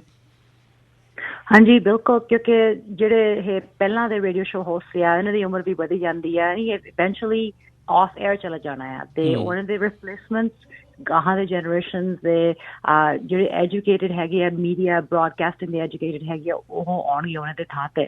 ਜਿੱਦਾਂ ਸੁਸ਼ਮਾ ਜੀ ਨੇ ਕਿਹਾ ਸੀਗਾ ਟਵਿੱਟਰ ਤੇ, ਜੇ ਤੁਸੀਂ ਮਾਈਕ ਦੇ ਪਿੱਛੇ ਬੈਠੇ ਹੈਗੇ ਤਾਂ ਮਤਲਬ ਤੁਸੀਂ ਬ੍ਰੌਡਕਾਸਟਰ ਨਹੀਂ ਆਟੋਮੈਟਿਕਲੀ ਬਣ ਜਾਂਦੇ, ਜਰਨਲਿਸਟ ਆਟੋਮੈਟਿਕਲੀ ਨਹੀਂ ਬਣ ਜਾਂਦੇ ਹੈਗੇ। ਸੋ ਜਿਹੜੇ ਗਾਹਾਂ ਦੇ ਜਨਰੇਸ਼ਨ ਹੈਗੀ ਆ ਇਹ ਗੱਲ ਸਮਝਦੇ ਆ, ਇਹ ਟ੍ਰੇਨਿੰਗ ਦੇ ਬਾਰੇ ਸਮਝਦੇ ਆ, ਇਹਨਾਂ ਨੂੰ ਪਤਾ ਹੈਗਾ ਵੀ ਜਦੋਂ ਤੁਸੀਂ ਕੋਈ ਬਾਇਸ ਬਾਰੇ ਵਿਊ ਦਿੰਦੇ ਹੈਗੇ ਆ ਇਹਦਾ ਮਤਲਬ ਤੁਸੀਂ ਆਟੋਮੈਟਿਕਲੀ ਜਰਨਲਿਸਟ ਜਾਂ ਬ੍ਰੌਡਕਾਸਟਰ ਨਹੀਂ ਬਣਦੇ ਹੈਗੇ। ਸੋ ਮੈਨੂੰ ਕਾਫੀ ਉਮੀਦ ਹੈ, ਕਾਫੀ ਆਸ ਹੈਗੀ ਹੈ ਕਿ ਜਿਹੜੇ ਸਾਡੇ ਗਾਹਾਂ ਦੇ ਜਨਰੇਸ਼ਨ ਆ ਰਹੇ ਆ ਉਹ ਹੁਣ ਵੀ ਆਪਣੀ ਕਮਿਊਨਿਟੀ ਦੇ ਵਿੱਚ ਬਹੁਤ ਚੰਗਾ ਕੰਮ ਕਰਦੇ ਆ। ਜਿਹੜੇ ਫੈਸਟੀਵਲਸ ਲਿਆਉਂਦੇ ਹੈਗੇ ਆ, ਆਪਣੇ ਸਪੇਸਿਸ ਵਿੱਚ ਗੱਲਾਂ ਕਰਦੇ ਹੈਗੇ ਆ ਕਾਫੀ ਇੰਪੋਰਟੈਂਟ ਟੌਪਿਕਸ ਬਾਰੇ, ਕਈ ਟੌਪਿਕਸ ਬਾਰੇ, specially women's topics, LGBTQ topics, ਕਈ ਟੌਪਿਕਸ ਦੇ ਬਾਰੇ ਗੱਲ ਇਹ ਟੌਪਿਕ ਸ਼ੁਰੂ ਹੋ ਗਈਆਂ। ਤੇ ਸਾਨੂੰ ਸਾਰਿਆਂ ਨੂੰ ਜਿਹੜੇ ਸਾਡੇ ਪਹਿਲਾਂ ਦੇ ਜਨਰੇਸ਼ਨ ਹੈਗੇ ਆ ਉਹਨਾਂ ਨੂੰ ਵੀ ਨਾਲ ਆਉਣਾ ਚਾਹੀਦਾ ਹੈਗਾ ਇਸ ਟੌਪਿਕਸ ਦੇ ਵਿੱਚ। ਸਾਨੂੰ ਸਮਝਣਾ ਚਾਹੀਦਾ ਹੈ ਕਿ ਇਹ ਜਿਹੜੇ ਪੁਰਾਣੇ ਟੌਪਿਕਸ ਸੀਗੇ ਇਹ ਚੱਲ ਗਏ ਹੈਗੇ, ਉਹਨਾਂ ਦੀ ਥਾਂ ਹੈ ਨਹੀਂ ਹੁਣ। ਤੇ ਜਿਹੜੇ ਗਾਹਾਂ ਦੇ ਟੌਪਿਕਸ ਆ ਰਹੇ ਆ, ਕੈਨੇਡਾ ਦੇ ਬਾਰੇ ਟੌਪਿਕਸ, ਸਾਡੇ ਬੱਚਿਆਂ ਦੇ ਬਾਰੇ ਟੌਪਿਕਸ, ਸਾਨੂੰ ਅਪ ਟੂ ਡੇਟ ਰਹਿਣਾ ਚਾਹੀਦਾ ਹੈ। I think our next generation can do that. You're right doctor Grewal. ਅਤੇ ਮੇਰਾ ਕੁਐਸਚਨ ਡਾਕਟਰ ਗਰੇਵਾਲ ਤੁਹਾਡੇ ਲਈ ਇਹ ਆ ਕਿ ਸਾਡੀ ਕਮਿਊਨਿਟੀ ਵਿੱਚ ਇਹ ਬਹੁਤ ਹੀ ਜਨਰਲ ਪ੍ਰੈਕਟਿਸ ਆ ਕਿ ਬੱਚਿਆਂ ਨਾਲ ਮਾਂ ਪਿਓ ਅਬੋਰਸ਼ਨ ਵਰਗੀਆਂ ਚੀਜ਼ਾਂ ਜਾਂ ਹੈਵਿੰਗ ਸੇਫ ਸੈਕਸ ਇਹੋ ਜਿਹੀ ਚੀਜ਼ਾਂ ਡਿਸਕਸ ਨਹੀਂ ਕਰਦੇ। ਅਸੀਂ ਹਕਲਾਉਂਦੇ ਆ ਜਾਂ ਸ਼ਰਮ ਖਾ ਜਾਂਦੇ ਆ, ਪਰ ਇਹ ਸਭ ਚੀਜ਼ਾਂ ਤੁਹਾਨੂੰ ਲੱਗਦਾ ਜ਼ਰੂਰੀ ਆ ਸਾਡੀ ਕਮਿਊਨਿਟੀ 'ਚ ਡਿਸਕਸ ਹੋਣਾ, specially between parents and children, ਬੱਚਿਆਂ ਅਤੇ ਮਾਂ ਪਿਓ ਦੇ ਵਿੱਚ? Absolutely. ਸਾਨੂੰ ਰਿਲਾਇੰਸ ਨਹੀਂ ਰੱਖਣੀ ਚਾਹੀਦੀ ਕਿ ਸਾਡੇ ਸਕੂਲਸ ਜਾਂ ਸਾਡੇ ਟੀਚਰ ਸਾਡੇ ਨਿਆਣੇ ਨੂੰ ਇਹ ਟੌਪਿਕਸ ਸਮਝਾਉਣਗੇ।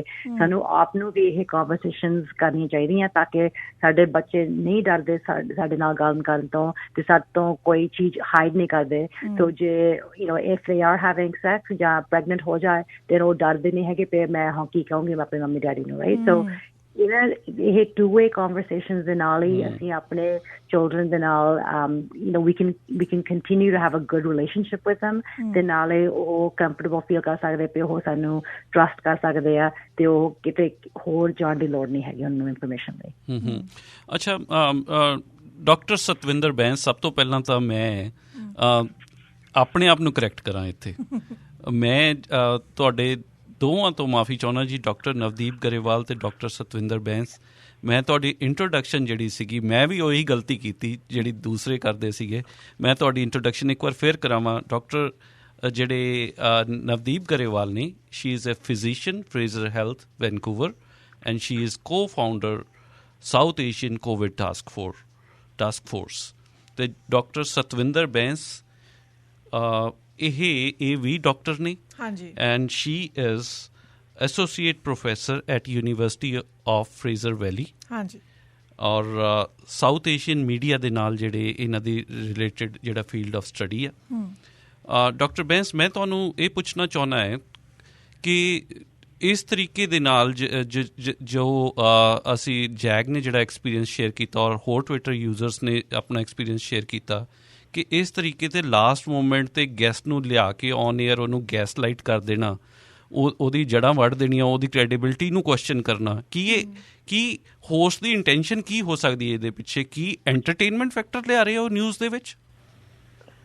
ਹਾਂਜੀ, bit of a rhetoric question, because ਅਸੀਂ ਦੇਖਿਆ ਕਿ news is very sensational, becoming more and more sensational. ਲੋਕੀ ਐਕਚੁਅਲੀ ਅਸੀਂ ਤਾਂ ਨਿਊਜ਼ ਦੇਖਣੋਂ ਹਟ ਗਏ ਹਾਂ, ਰੇਡੀਓ ਸੁਣਨੋਂ ਹਟ ਗਏ ਹਾਂ, ਬਿਕਾਜ਼ ਉਹ ਸਾਡੀ ਨਾ ਤਾਂ ਸਾਡੀ ਰਿਫਲੈਕਟ ਕਰਦੀ ਹੈ ਵਿਊਜ਼, ਨਾ ਉਹ ਸਾਡੇ ਜਿਹੜੇ ਉਮੀਦ ਹੈ ਸਾਡੀ ਕਿ ਅਸੀਂ ਇਸ ਟਾਈਪ ਦੀ ਨਿਊਜ਼ ਸੁਣਾਂਗੇ ਜਾਂ ਇਸ ਟਾਈਪ ਦੀ ਚਰਚਾ ਸੁਣਾਂਗੇ, ਉਹਨੂੰ ਫੁਲਫਿਲ ਨਹੀਂ ਕਰਦੀ। ਸੋ ਪਹਿਲਾਂ ਤਾਂ ਇਹ ਪ੍ਰੋਬਲਮ ਹੈ ਕਿ ਆਡੀਅੰਸ, ਜਿਹੜਾ ਵੀ audience media is trying to reach, ਉਹ ਦੇयर ਇਜ਼ ਅਨਦਰ ਆਡੀਅੰਸ ਜਿਹੜਾ ਉਹ ਰੀਚ ਨਹੀਂ ਕਰਦੇ।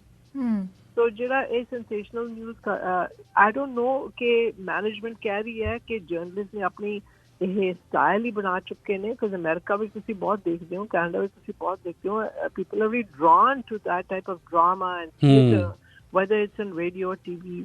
ਲੋਕਾਂ ਨੂੰ ਇਹਦੇ ਵਿੱਚੋਂ ਕੁਛ ਤਮਾਸ਼ਾ ਦੇਖਣ ਤੋਂ ਜਾਂ ਕਿਸੇ ਦੀ ਕਿਸੇ ਦਾ ਬਦਨਾਮੀ ਕਰਨ ਦਾ ਉਹਨਾਂ ਨੂੰ ਸ਼ੌਕ ਹੈ ਕਿ ਕੀ ਹੈ, ਵਾਟ ਆਰ ਪੀਪਲ, ਉਹਨਾਂ ਦੀ ਲਾਈਫ ਫੁਲਫਿਲਡ ਨਹੀਂ ਕੀ ਆਲਰੇਡੀ, ਕਿ ਇਹ ਰਿਐਲਿਟੀ TV ਆਪਾਂ ਦੇਖਦੇ ਹਾਂ। ਤਾਂ ਇਟਸ ਅ ਵੈਰੀ ਲਾਰਜ ਫਿਨੋਮੀਨਾ। ਇਹ ਨੀਗਾ ਕਿ ਅਸੀਂ ਇੱਕ ਹੋਸਟ ਨੂੰ ਕਹਿ ਸਕੀਏ ਕਿ ਇਹ ਹੋ ਰਿਹਾ, it's happening all over the world. ਤੁਸੀਂ ਹੁਣ ਇੰਡੀਆ ਦੀ ਨਿਊਜ਼ ਦੇਖ ਲਓ, hyperbole is part of their daily activity. ਉਹ ਜਿੱਦਾਂ ਦਿਖਾਲਦੇ ਨੇ ਕਿ ਸਾਰੀ ਦੁਨੀਆ ਚੱਲ ਰਹੀ ਹੈ ਤੇ ਉਹ ਸਾਨੂੰ ਦਿਖਾਲਣਾ ਚਾਹੁੰਦੇ ਆ, it's not true. So truth ਜਿਹੜੀ ਹੈਗੀ ਜਾਂ ਜਿਹੜੇ ਫੈਕਟਸ ਹੈਗੇ, ਇਹ ਆਪਾਂ ਐਜ਼ ਅ ਸੋਸਾਇਟੀ ਅਸੀਂ ਚੂਜ਼ ਕਰਦੇ ਹਾਂ ਕਿ ਅਸੀਂ ਕਿੱਥੋਂ ਨਿਊਜ਼ ਅਬਜ਼ੋਰਬ ਕਰਦੇ ਹਾਂ, ਕਿਹੜੀ ਕੰਜ਼ਿਊਮ ਕਰਦੇ ਹਾਂ। ਤੇ ਇਹ ਤਾਂ it's a faction of society, divisions in society. ਇਸ ਕਰਕੇ ਅਸੀਂ ਇੰਨੇ ਡਿਵਾਈਡਡ ਹਾਂ। ਅਸੀਂ ਇੱਕ ਦੂਏ ਨਾਲ ਫੈਕਟ ਨੂੰ ਸਮਝਣ ਤੋਂ ਤਿਆਰ ਨਹੀਂ ਗੇ, ਟਰੂਥ ਨੂੰ ਸਮਝਣ ਤੋਂ ਤਿਆਰ ਨਹੀਂ ਗੇ। ਜੇ ਫੇਸਬੁੱਕ ਵਗੈਰਾ ਜਿਹੜਾ ਕੁਛ ਹੈਗਾ ਉੱਥੇ ਜਿਹੜਾ ਉਹ ਟਰੂਥ ਨੂੰ ਇੰਨਾ ਡਿਸਟੋਰਟ ਕਰ ਰਿਹਾ ਕਿ ਸਾਨੂੰ ਜੇ 10 ਵਾਰੀ ਕੋਈ ਕਹੂਗਾ ਇਹ ਸੱਚ ਹੈ ਗੱਲ, ਤਾਂ ਅਸੀਂ ਮੰਨਣ ਨੂੰ ਤਿਆਰ ਹਾਂ ਵਿਦਆਊਟ ਐਵੀਡੈਂਸ। ਹੁਣ ਅਸੀਂ ਪ੍ਰੋਫੈਸਰਸ ਯੂਨੀਵਰਸਿਟੀ ਵਿੱਚ ਅਸੀਂ ਕੋਈ ਏਦਾਂ ਦੀ ਪੜ੍ਹਾਈ ਨਹੀਂ ਕਰ ਸਕਦੇ ਜਿਹਦੇ ਫੈਕਟ ਤੇ ਟਰੂਥ ਤੇ ਐਵੀਡੈਂਸ ਹੈ ਨਹੀਂ ਗਾ। ਜੇ ਅਸੀਂ ਕਰਦੇ ਹਾਂ ਤੇ ਸਾਨੂੰ ਕੋਈ ਕਾਲ ਕਰ ਸਕਦਾ, ਕਹਿ ਸਕਦਾ ਇਹ ਤੁਸੀਂ ਕੀ ਕਰ ਰਹੇ ਹੋ। ਸੋ ਇਹ ethical, again back to the ethical responsibility ਕਿ ਅਸੀਂ ਜਿਹੜਾ ਕੁਛ ਰੇਡੀਓ ਤੇ ਜਾਂ ਟੀਵੀ ਤੇ ਸੁਣਾ ਰਹੇ ਹਾਂ, ਇਹ ਆਡੀਅנס ਨੂੰ ਅਸੀਂ ਭਖਾ ਰਹੇ ਹਾਂ ਕਿ ਉਹਨਾਂ ਨੂੰ ਇਨਫੋਰਮੇਸ਼ਨ ਦੇ ਰਹੇ ਹਾਂ ਤਾਂ ਕਿ ਉਹ ਵੱਧ ਸਕਣ, ਫੁੱਲ ਸਕਣ, ਗਾਹਾਂ ਜਾ ਸਕਣ। We should grow our society, not digress it. We should build our relationships, not tear them down. We should ਜਿੱਥੇ ਕਮਜ਼ੋਰੀ ਹੈ ਉਹਨੂੰ strengthen ਕਰੋ, ਇਹ ਨਹੀਂ ਕਿ ਉਹਨੂੰ ਹੋਰ ਕਮਜ਼ੋਰ ਕਰੋ ਤਾਂ ਕਿ ਉਹ ਤੁਹਾਡੇ ਗੁੱਠੇ ਥੱਲੇ ਬੈਠ ਸਕਣ। ਜੀ ਅੱਛਾ ਡਾਕਟਰ ਬੈਂਸ, ਫਾਈਨਲੀ ਮੈਂ ਤੁਹਾਨੂੰ ਲਾਸਟ ਕੁਐਸਚਨ ਮੇਰਾ ਇਹ ਹੈ ਕਿ ਜਿਹੜੇ ਲੋਕ ਜਿਵੇਂ ਜੈਗ ਨਾਗਰਾ ਨੇ ਜਾਂ ਡਾਕਟਰ ਨਵਦੀਪ ਗਰੇਵਾਲ ਨੇ ਜਾਂ ਹੋਰ ਲੋਕ ਨੇ ਜਿਨ੍ਹਾਂ ਨੇ ਟਵਿੱਟਰ 'ਤੇ ਆਪਣਾ ਜਿਹੜਾ ਇਹ ਗੁੱਸਾ ਦਿਖਾਇਆ ਔਰ ਜਾਇਜ਼ ਗੁੱਸਾ ਦਿਖਾਇਆ, ਉਹ ਜੇ ਅਕਾਊਂਟੇਬਿਲਿਟੀ ਚਾਹੁੰਦੇ ਆ ਤਾਂ ਉਹਨਾਂ ਵਾਸਤੇ ਕੀ ਆਪਸ਼ਨਸ ਨੇ? ਮੀਡੀਆ ਨੂੰ ਅਕਾਊਂਟੇਬਲ ਕਿੱਦਾਂ ਠਹਿਰਾਇਆ ਜਾ ਸਕਦਾ? It's a very big question, Jag. I give you credit ਕਿ ਤੁਸੀਂ ਇਹ ਪੈਰ ਚੱਕਿਆ, ਇਹਨੂੰ ਛੱਡਿਓ ਨਾ, ਇਸ ਰਾਹ ਨੂੰ ਛੱਡਿਓ ਨਾ, ਅਸੀਂ ਤੁਹਾਡੇ ਨਾਲ ਹਾਂ। ਸੋ ਇੱਕ ਤਾਂ ਸੋਸਾਇਟੀ ਨੂੰ ਬਦਲਣ ਦਾ ਇਹ ਤਰੀਕਾ ਹੈ, to create activism, to find ways, relationships, build network. ਤੁਹਾਡੇ ਪਿੱਛੇ ਲੋਕੀ ਖੜੇ ਹੋਣ ਤਾਂ ਕਿ ਤੁਸੀਂ ਗਾਹਾਂ ਤੁਸੀਂ ਕੀਤਾ ਅੱਜ ਸਾਨੂੰ ਲੈ ਕੇ ਆਏ ਹੋ, ਇਹ ਗੱਲਾਂ ਹੋਈਆਂ, don't let this go, keep it alive. And second is ਕਿ ਤੁਸੀਂ, as you've already done, speak to management as well as go to CRTC. Tell your MLA, tell your people who are responsible. Let society which Jagriti light ਉਹਦੇ ਉੱਤੇ light ਕਰੋ, amplify ਕਰੋ। ਇਹ emotional abuse ਹੈ ਜੀ, ਜਿਹੜੀ ਕਿ ਤੁਸੀਂ ਜਦੋਂ ਕਿਸੇ ਹੋਸਟ ਨਾਲ ਬੈਠੋ ਤੇ ਉਹ ਤੁਹਾਨੂੰ gaslight ਕਰੇ, this is part of emotional abuse. You cannot let this go on. There is no ethical place for this. So it's not ਤੁਹਾਡੇ the best thing is, Saurabh ji, that there is a legal precedent. You can actually go somewhere with this. There's a regulation. You can take this somewhere. ਇਹ ਨੀਗਾ ਕਿ ਅਸੀਂ ਬਸ paralyse ਹੋ ਜਾਈਏ ਕਿ ਅਸੀਂ ਹੁਣ ਕਰੀਏ ਕੀ। ਜੇ ਤੁਸੀਂ ਕਿਹਾ ਕਿ ਹੁਣ ਕਈ ਵਾਰੀ ਤਾਂ ਲੋਕ ਕਹਿੰਦੇ ਅਸੀਂ ਕਰੀਏ ਕੀ, ਇਹ ਤਾਂ ਹੈ ਹੀ ਏਦਾਂ ਦਾ। ਨਹੀਂ, ਤੁਸੀਂ ਬਦਲੋ ਇਹਨੂੰ, ਪਿੱਛੇ ਲੱਗੋ ਲੋਕਾਂ ਦੇ। ਤੁਸੀਂ ਕਿਹਾ ਮੋਸਟਲੀ ਲੇਡੀਜ਼ ਨੇ ਜੈਗ ਦੇ ਟਵਿੱਟਰ ਤੇ ਰਿਸਪੌਂਸ ਕੀਤਾ, ਆਦਮੀ ਨੂੰ ਕਹੋ ਖੜੇ ਹੋਵੋ, ਸਾਥ ਦਵੋ। ਬਿਲਕੁਲ ਪੇਟਰੀਆਰਕਲ ਸੋਸਾਇਟੀ ਹੈ, ਤੁਹਾਡੀ ਰਿਸਪੌਂਸਿਬਿਲਿਟੀ ਹੈ ਕਿ ਇਹ ਪੇਟਰੀਆਰਕੀ ਨੂੰ ਅਸੀਂ ਸਮੈਸ਼ ਕਰੀਏ। ਤੇ ਇਸ ਦੇ ਐਕਚੁਅਲੀ ਅਸੀਂ ਨਹੀਂ ਚਾਹੁੰਦੇ ਕਿ ਆਦਮੀ ਕਮਜ਼ੋਰ ਹੋਣ, ਅਸੀਂ ਚਾਹੁੰਦੇ ਹਾਂ ਕਿ ਆਦਮੀ ਤੇ ਫੀਮੇਲ ਦੋਨੋਂ ਸਟਰੋਂਗ ਰਹਿਣ।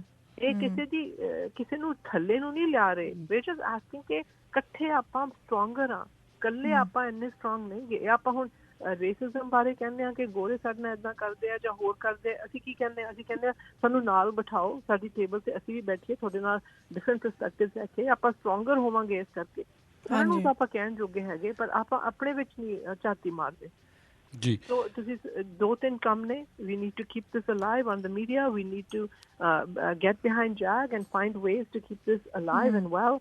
And we need to go further and ask for accountability. The silence is not acceptable.